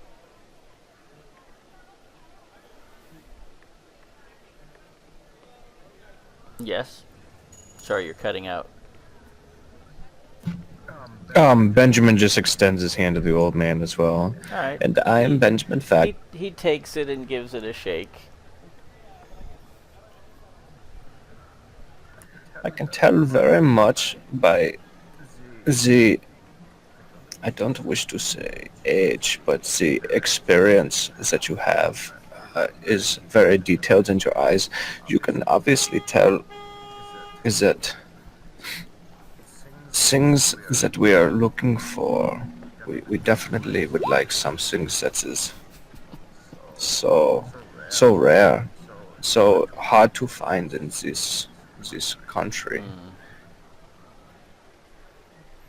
He says, "Well, And your as eyes, I said, feel free to take a look around, and if you see anything that is of particular interest, I'm sure we can come to an arrangement."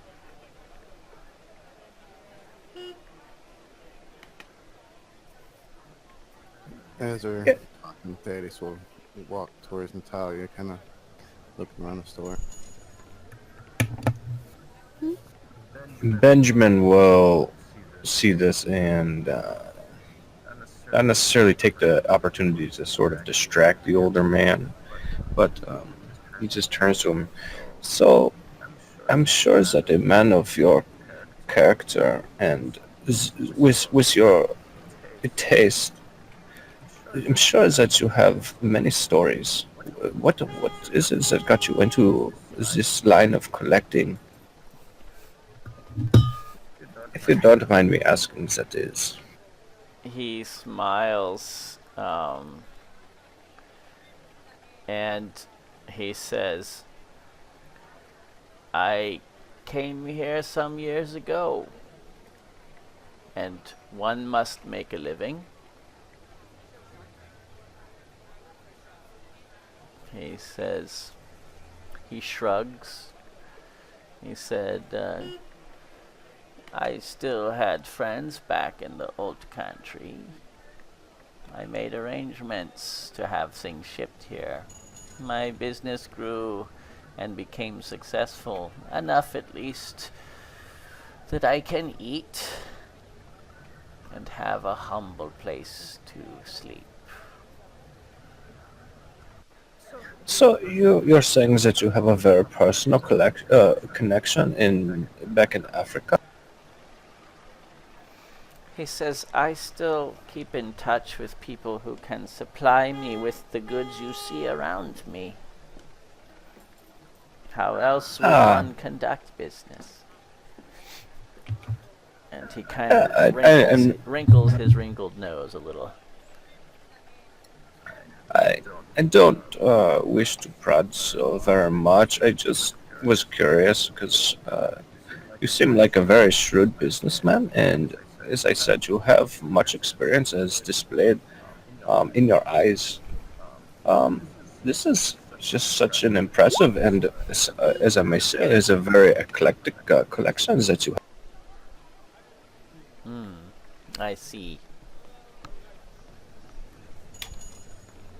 Well, I am pleased that you find my credentials acceptable. Yes, it's so also very odd that we have not found our way down here sooner. This is just quite an extraordinary shop. He says, "It is the finest of its kind, if I may say so." He said, "And my prices are very reasonable."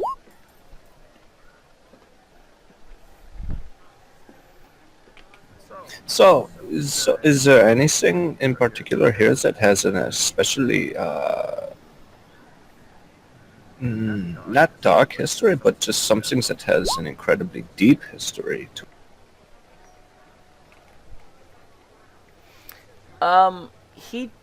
He says, "I can certainly tell you about some of the more interesting items." And he takes you around and points out a few things. Natalya, you can make a spot hidden check if you're trying to find something similar to those books or anything that you might find connected to them. No, you're not finding anything. Okay.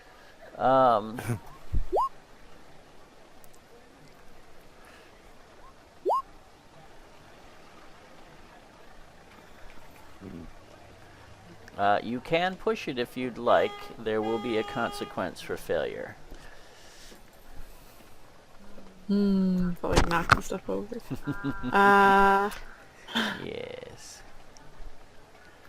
You know what? Nah, not gonna push Okay. it. Mm-mm. All right. Benjamin, why don't you give me let's see, a psychology check, and I'm gonna give you a bonus die. Okay. Luck. Even with your bonus die, you failed. So he takes you around and he shows you several things, and he kind of talks your ear off about the history of these items. And it's certainly interesting, but there's nothing in anything that he is saying that ties in directly with anything you're interested in. It's all very mundane. You know, this was the such and such preferred to the son of Prince Kumamba, and that sort of thing. None of it is like, and this is from the dark god, blah blah blah. There's no weird stuff like that. He's just telling you very mundane stories. Though if you were really trying to collect stuff, they might be interesting to you. But I understand that is not really what you're after here.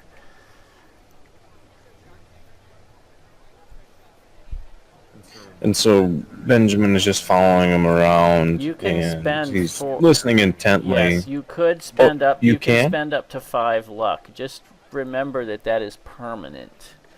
Right. And so make sure that you find it worth it.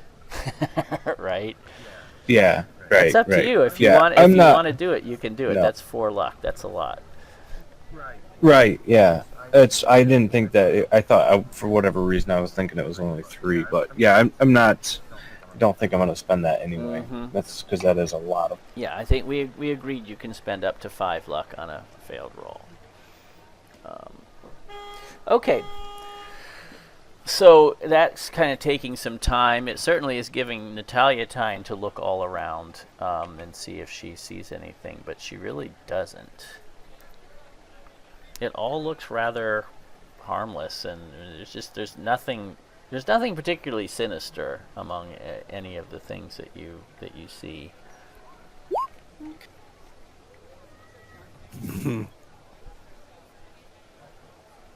So Daddy is seeing that he's walking around showing Benjamin stuff. He will make his way over towards them. Excuse me, Silas. Yes, sir. My friend who pointed this here, I was wondering if he was here and if you could tell me what he might have been interested in so I can maybe swoop in and take what he wanted before he gets a chance. He says, I don't know if I know this friend of yours. What was his name? Jackson Elias. You can make a psychology roll to see if you notice any oddness about his reaction.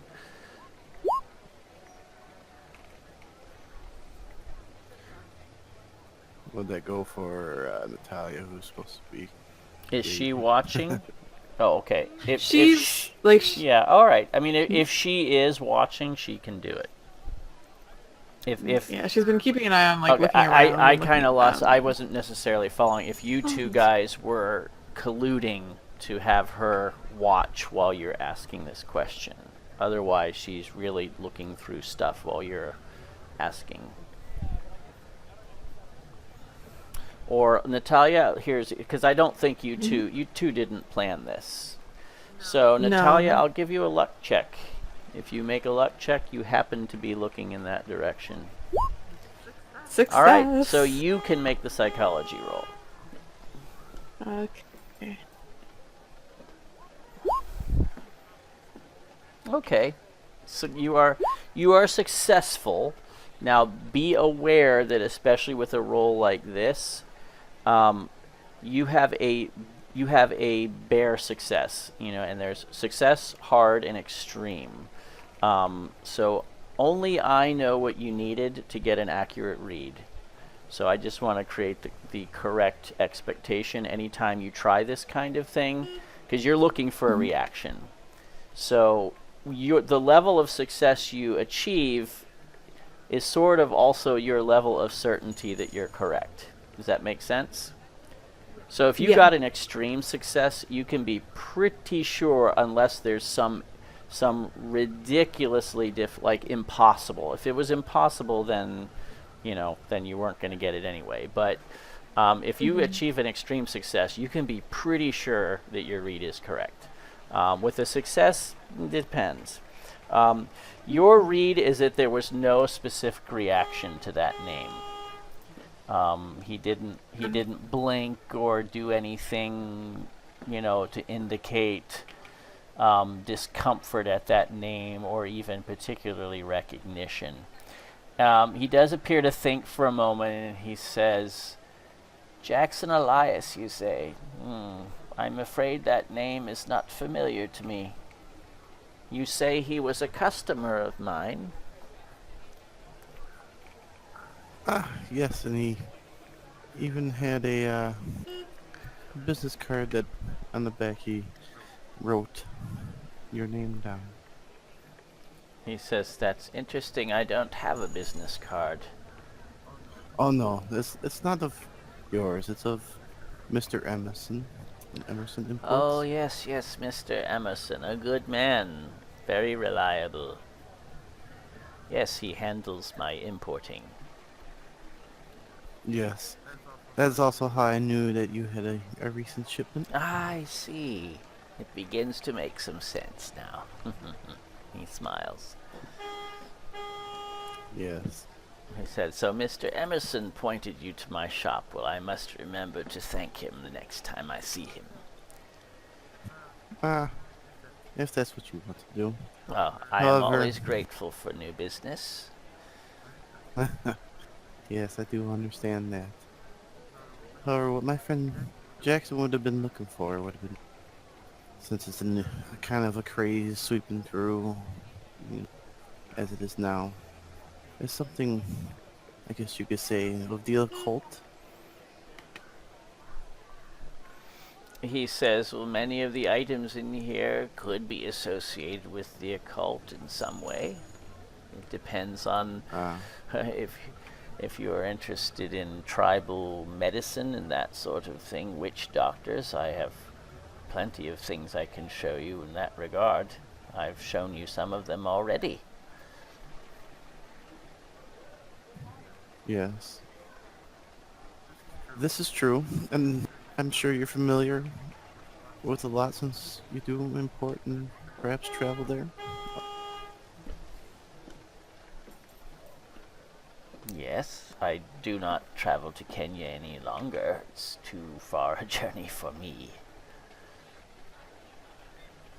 I'm particularly interested in stuff of the Mountains of Black Wind and any of that folklore behind that. Mountain of Black Wind.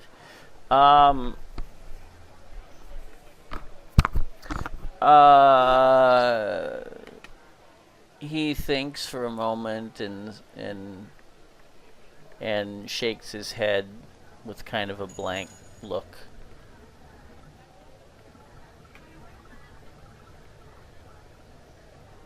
Nothing.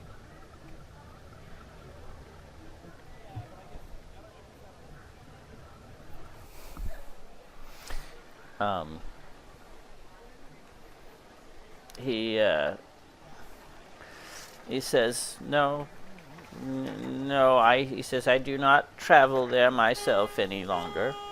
He says that my traveling days are done. He says I do all my business through Mr. Singh in Mombasa. Mr. Singh, I you trust say? him to make the acquisitions for me. He has a good sense of what will sell here." Do you have a way of getting in touch with this Mr. Singh?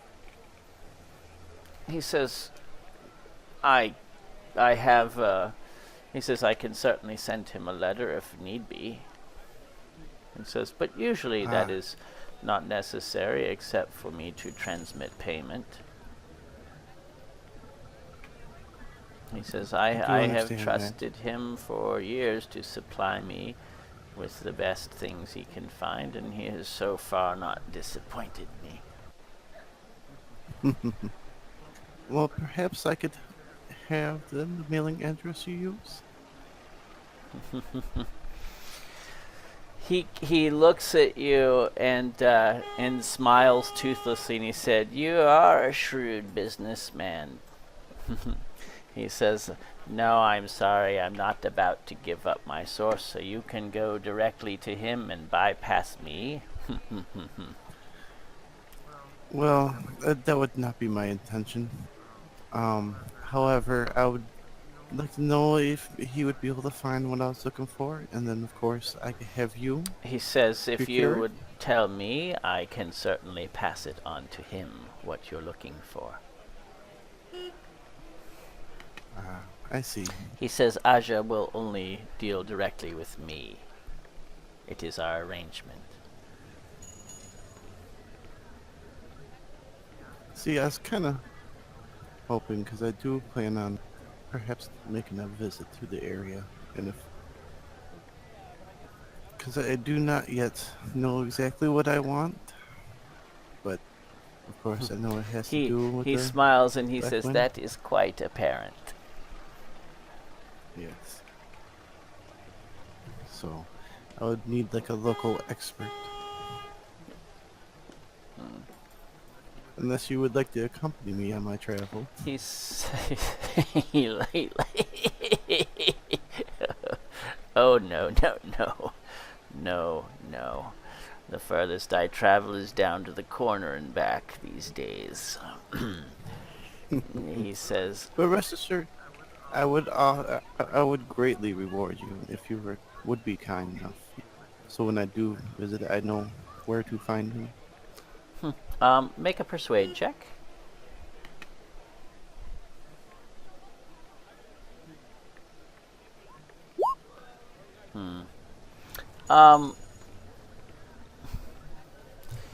He says, "Well, if you do embark on such a journey, come and see me, and perhaps we can discuss matters." That sounds like a fair deal. In the meantime, that mask that we were talking about, Yes, have you changed your mind? I shall take it. I am very pleased, and I think you will be too. And he goes over and fetches it from the pedestal, and puts it down on the counter, and pulls out an old old newspaper piece, and just sort of very loosely wraps it in the newspaper. And you wouldn't happen to have any books of the sort, of anything? 'Cause He I says, do "I'm want afraid to- I don't really deal in books. Most of my customers have little interest in reading." Do you know of one who would happen to have books concerning the area? Concerning Africa? Yes, Kenya, and lore and fables and stuff like that from there. He says, "There is a small African bookstore several blocks from here," and he gives you an address. I would pocket it. And of course, I would give him the information to contact me. This is if in case you have anything of the nature I was looking for come in, or perhaps you stumble upon or anything like that. He just nods. And he says, "And if you have a taste for more curiosities to show off at your next party, please keep me in mind." He smiles. Oh, I will most definitely do that. As you're talking, a white man has come into the shop, dressed in a suit. And Natalya, you can make a psychology roll.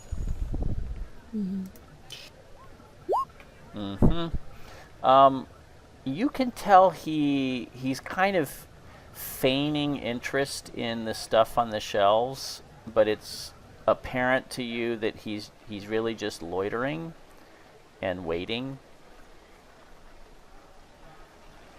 and has no real interest in the objects. And he came in like three or 4 minutes ago, and you can see he keeps sort of glancing sidelong over at Thaddeus and Silas, and you catch sort of a gradually increasing irritation in his manner. Natalya is going to. Well, I guess he's feigning. He's feigning looking at something right now. So she's gonna walk close to kind of what he's feigning looking at, and she'll kind of look at something else, like something similar to it, and she'll look to him, look down the item, and these are really interesting, don't you think? He kind of looks at you and kind of smiles, and he says, "Yeah, I guess you could say they're sort of interesting." He says, "Not as interesting as you." And she'll do the kind of very accentuated. She's got the hair in the ponytail, but she's got some hair hanging over her face, and she'll reach a finger up and comb it and smile at him. Oh, he smiles back. Wow. What brings you to a place like this?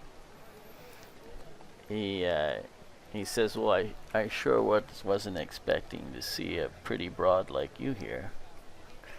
And he kind of takes his hat off, and he says, "Charlie Matson, nice to meet you." Sorry, is Charlie Matson. Matson. Ah, Natalya Vaskovia. Lovely to meet you. She'll extend her hand to him. He says, "Charmed." And he kind of takes your hand and kisses it, but you can see that he's not very practiced at that at all. He says, "Looking for a party favor?" Depends on what it is. I walked down the road and saw this place. Decided to come in, check it out, you know. He says, you were walking around here?" He said, "You didn't come in that fancy limo out there, did you?" And he says, "I figured it was that fop over there." And he points at Thaddeus. Unfortunately, I am not blessed with such extravagances. He says, he smiles, and you can tell he's pretty proud of himself as he's saying, "Well, you've kind of got an extravagance of your own, if you don't mind me saying." And he kind of gives you this. Sorry, you cut out at the end there. He says, "If you don't mind me saying," and he gives a big flashy grin at you. Of course not. So what are you doing here? He says, "Oh, I just got a little business to take care of." Oh, business. I can't imagine what a man like you would be having business in a place like this. He says, it's nothing important." He says, "I'll tell you though, if you want to get a coffee or a sandwich, I'd love to take you somewhere. I know a decent place, well, not too far from here." I am very intrigued. I would be happy to. He's great. He says, "Well, just give me a few minutes then. I don't know how much longer this windbag's gonna keep talking." I'll bide my time. About that time, it seems like you two are concluding your business. He's taken your $50. You have taken the mask, and he wishes you a good day. I assume you're ready to go? Yes, and he'll look towards Benjamin. Yeah. And, Thaddeus, make a psychology roll with a bonus die, please.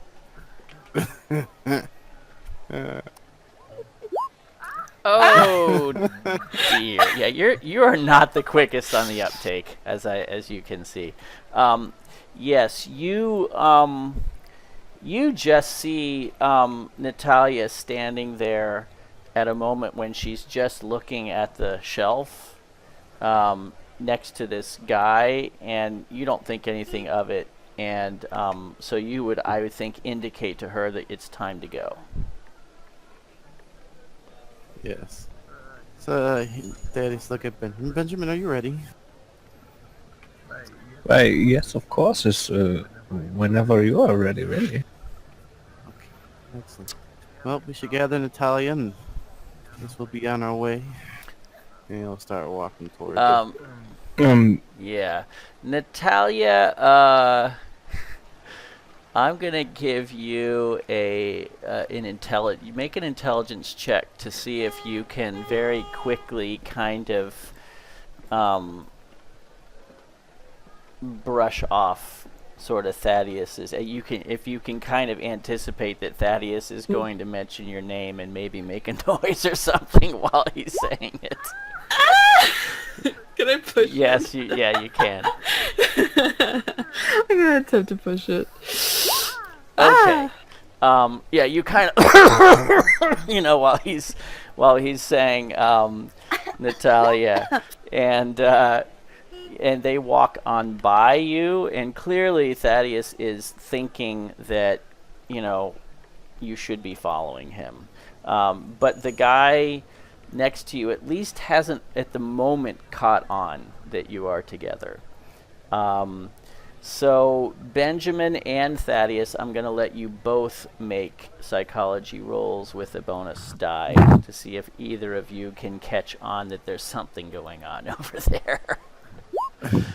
Okay, Benjamin, you stop. Yeah, Thaddeus is about to kind of say Natalya again, and you sort of elbow him and just kind of take him out of the shop before he can screw it up. Yeah. So Benjamin quickly elbows Thaddeus in the ribs and then just makes like a joke, like he was just trying to play this off like he just made a real ribber, if you understand my meaning there. Mm-hmm. And then begins to, like, he just slaps his knee. Oh man. Thaddeus is still totally clueless about what's going on and doesn't know why you just elbowed him and kind of dragged him out of the shop quickly. Are you okay, Benjamin? And as soon as they get out of the shop, Benjamin turns to Thaddeus. I think that Natalya was doing something in there, and she was trying to get our attention, and you seemed quite oblivious to this, so I thought that I better rush you out of the shop. What do you think she's getting into?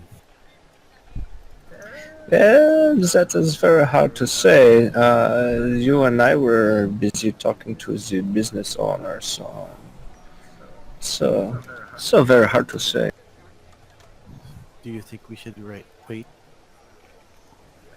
I think that would be wise. Maybe if we could wait around the corner or something, or I mean, this place only has the one window, so it'd be quite difficult to spy on them. Yes. And Thaddeus will look at Frank. Frank, I guess we shall sit here and maybe go around the corner with the car, but park it in a way where if we have to drive off quickly, we can. We want to be able to see. All right. He says, "Is everything all right, sir?" As he's doing it, he doesn't waste any time. I guess that's something to do with the young fellow that walked in there in Natalya. Yeah, so not entirely sure what was going on in there, but it seemed like Natalya was definitely trying to make us aware that she was onto something, perhaps. And she is a very capable woman, so I think that she will be fine, but it is best that we not make our presence so heavily known.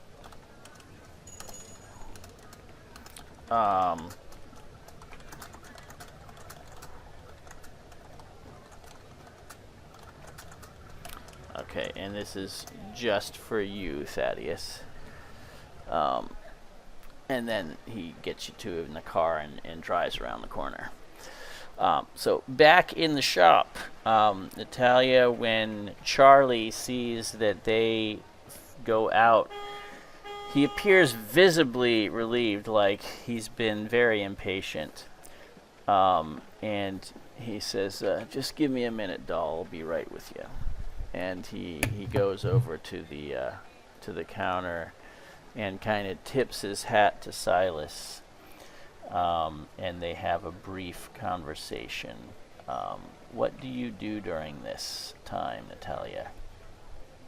Natalya will continue looking at the trinkets and such, but she's going to try and listen in to see what they're talking about. Try not to be obvious about it. Are you looking in their direction, or are you being careful not to look in their direction? Being careful not to. It's mostly just To picking up listen. trinkets, holding Okay, them. so you're just trying to listening. listen to the exchange. Okay, so give me a listen roll. Why? Would you like to push it and make it obvious that you're trying to overhear the conversation if you fail? I think you should spend 20 luck. Oh, that you could, but you can't. I don't know. No, you can't spend 20 luck. No, not 20 luck. I'm whether you want to push it or not. Yep.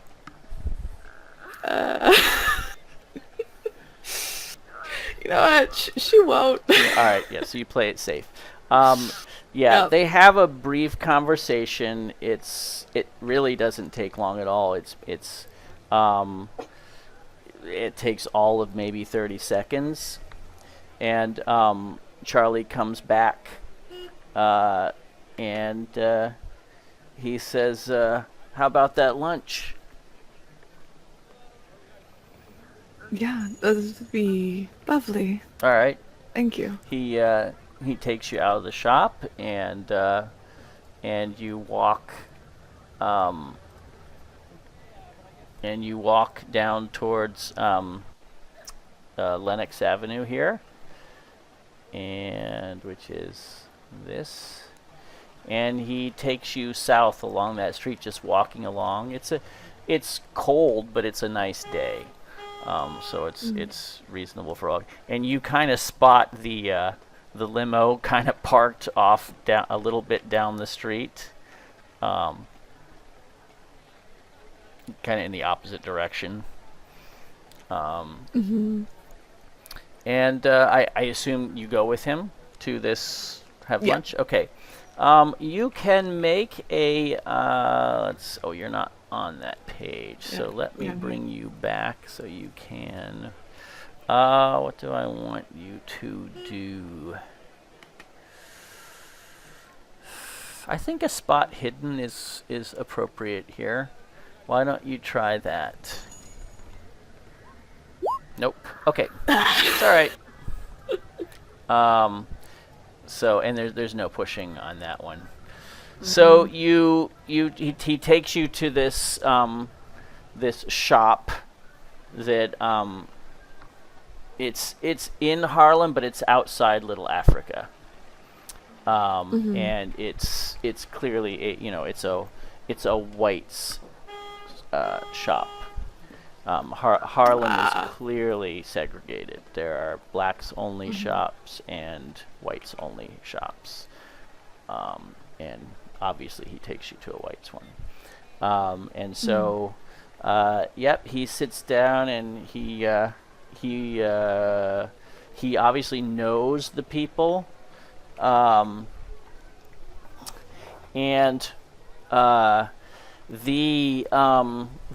the waitress says, "Nice to see you again, Officer Matson." Yes, you did see that. You saw her go down. And he just smiles and he says, "Edna, good to see you. I'll have my usual, and the lady can have whatever she wants." And he kind of winks at you when he says that. Sure, you can follow on foot if you want to. Frank will... What's the instructions to Frank? Thaddeus, you're... Thaddeus, he would instruct Frank to follow at a safe distance. Okay, of like 20 feet. You have this limo sort of following you. Right up. Yeah, kind of blow your cover a little bit. Yeah. Yes, Thaddeus, you definitely look a little out of place here. Although there's plenty of people that sort of come down, that are a little more bohemian in style. Benjamin fits right in, certainly. Yeah, in a limo, exactly. He's going to keep quite a distance, but he'll keep you in sight. So yes, you guys see him go into the shop. I would like one of you, and it can be either of you, to attempt I need either of you to attempt a stealth check with a bonus die. I can do it. All right, go for it. Wish me luck. Good luck. Luck. Okay, Hey. not bad. That is the... Why'd you roll? No, just one. You got the first one was fine. So you got a normal level of success. So you believe that you were not noticed as you followed them. Hit the double button. Yes, indeed. I'm just gonna keep us on Juju House just for convenience, so you can all make rolls if you need to. So Charlie lets you order whatever you want. He starts making small talk, asking, what do you do? But mostly you can see he just kind of keeps looking you up and down, and he kind of keeps complimenting you how good you look and that sort of thing. So how do you want to play this? She'll play it up, of course, kind of like the fairly flattered and everything. She'll try and get him to talk about himself. Sure. Like, with the waitress mentioning he's officer. Oh yeah, I mean he That's comes right out and says he's a detective. Oh, okay. Yeah, and he could see that really impresses you. So yeah, he really kind of. He says, yeah, he works in the district, in the precinct here, in Harlem. He said, so yeah, this is kind of my, you could say this is my beat. This is where New York's finest precinct. And he kind of winks at you.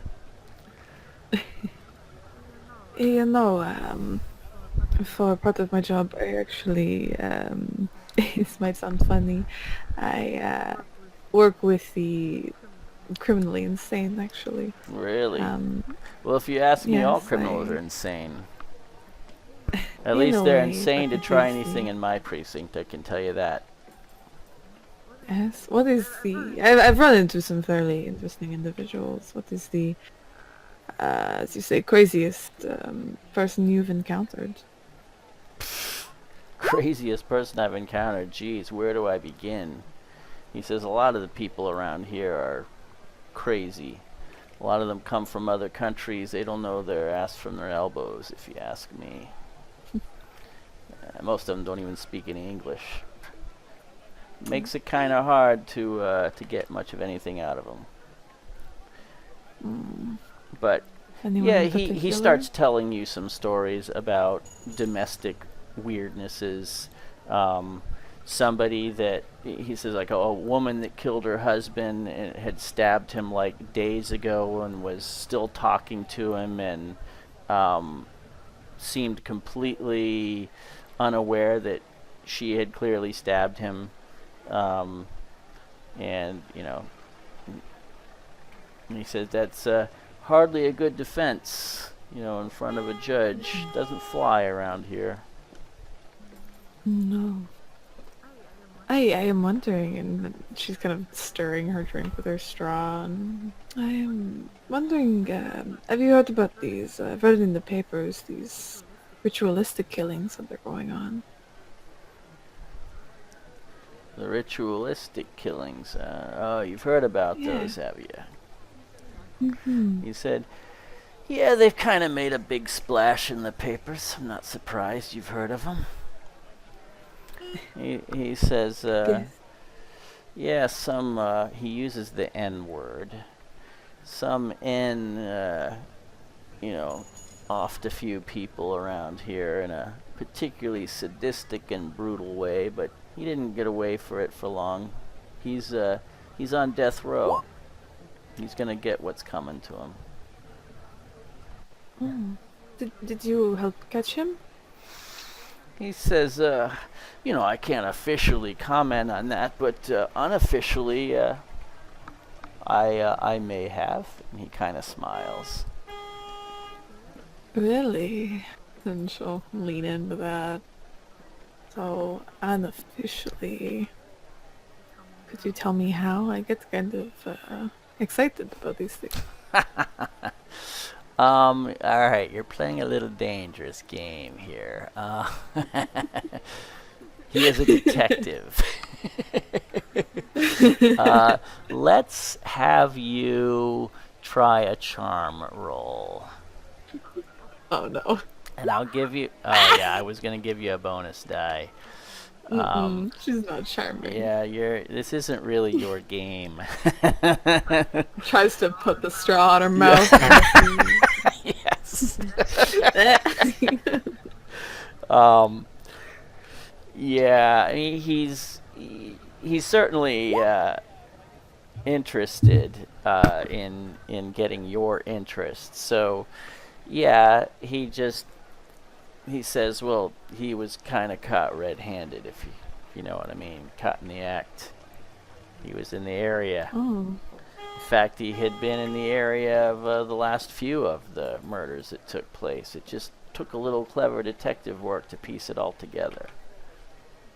My goodness.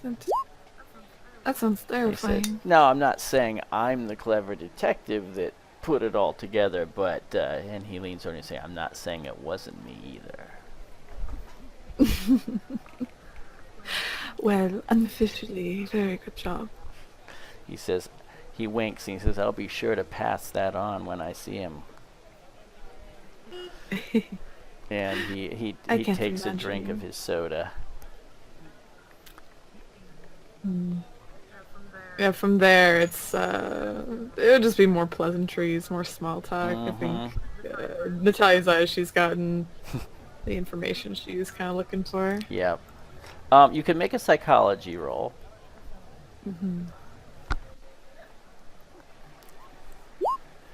Okay, yeah.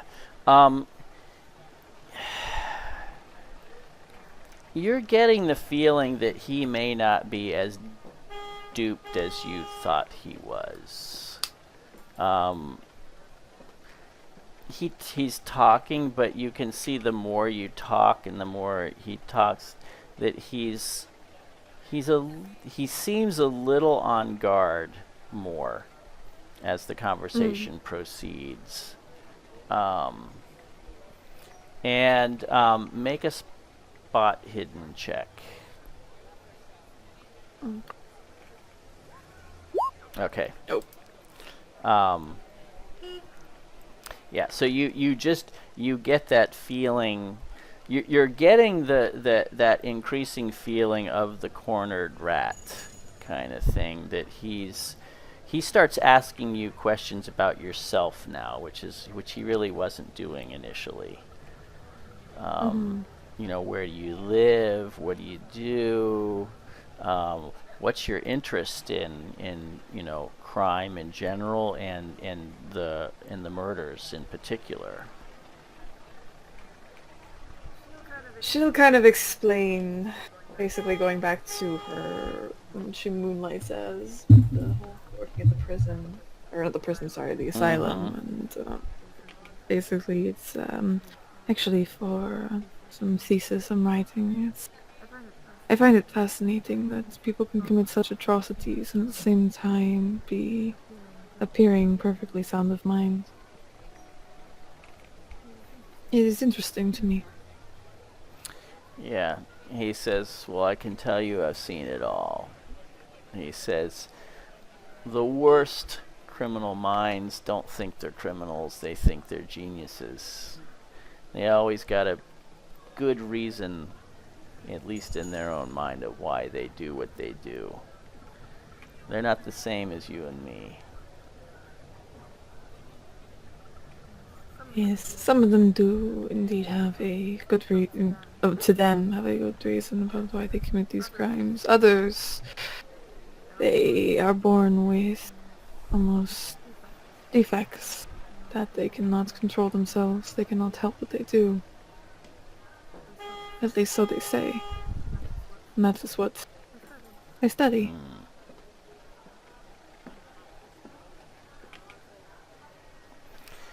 He leans in and he says, what about your two friends over there? Are they criminals? And he just kind of subtly nods off in the direction of Thaddeus and Benjamin. Oh. Those two. She'll look back, look at them. She'll give them kind of a look of really. And she'll look back to... He's good at spotting things. He Look saw back you to- in the shop. Yeah, he literally came in. Looks back to Carly. You did sneak in, but now you're in the shop and he sees you. There's no, I mean, yeah. No, they are not criminals. They are mostly just trying to see if I am safe with a man that I've just met.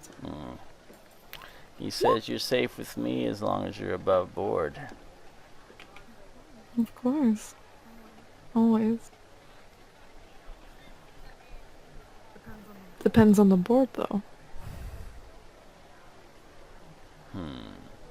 It's not actually that nearby, Benjamin. It's several blocks away. So it's in a different part of the neighborhood. Yeah, he was. Yeah, it makes sense. So, yeah, he just says, all right. He says, well, I hope you enjoyed your lunch, Miss Vescovia. He says, I hope I'll see you again. As do I. And he stands up and he leaves money for the lunch for both of you on the table. And he says, "I'll catch you later." To the waitress, and she just kind of smiles at him and waves. And as he goes out, he just kind of tips his hat to you guys and walks out. Benjamin just looks at Thaddeus. Could blow a cover. Oh, Thaddeus didn't sneak inside with you. Oh, it's just Benjamin? Okay, well then he just tips his hat Yeah. to Benjamin. He would have just said to your friend over there, not to your friends. I thought both of you walked in. So Benjamin just looks crazy then as he's talking to himself. No, that's alright. Oh, we kept you over. I'm sorry, dude. I lost track of the time. You were supposed to drop out about 45 minutes ago. Oh, Yeah, it's alright. I mean, we're at this point Yeah, I now. know, So we're about to finish anyway. This is a decent stopping point. yep. All right, so I assume you guys reconvene and head out. Are you going home? yeah, Benjamin will approach Natalya, assuming that she hasn't gotten up from her table just quite yet after the man leaves, and he just approaches the table and sits down for a moment. So, what was all of that about? She purses her lips, biting the inside of her cheeks and looking slightly annoyed at Benjamin. Well, I was having a very interesting with the detective that's apparently caught the man who was responsible for all those ritualistic murders that happened within Harlem. But then he sensed you. Hmm. That is so very astute of him. I thought that I was being so sneaky. Natalia gets up from the chair, grabs onto the back of it, meeting in a bit, an annoyance. Next time you decide to follow me into a place, make sure you have not been seen by the individual beforehand, as I do not know exactly how you will react to this. But come, we should go. We can talk back at Thaddeus's home. Indeed. All right. I'm sure you explain what happened to Thaddeus, and you can return to Thaddeus's estate, and that is where we will call to a close.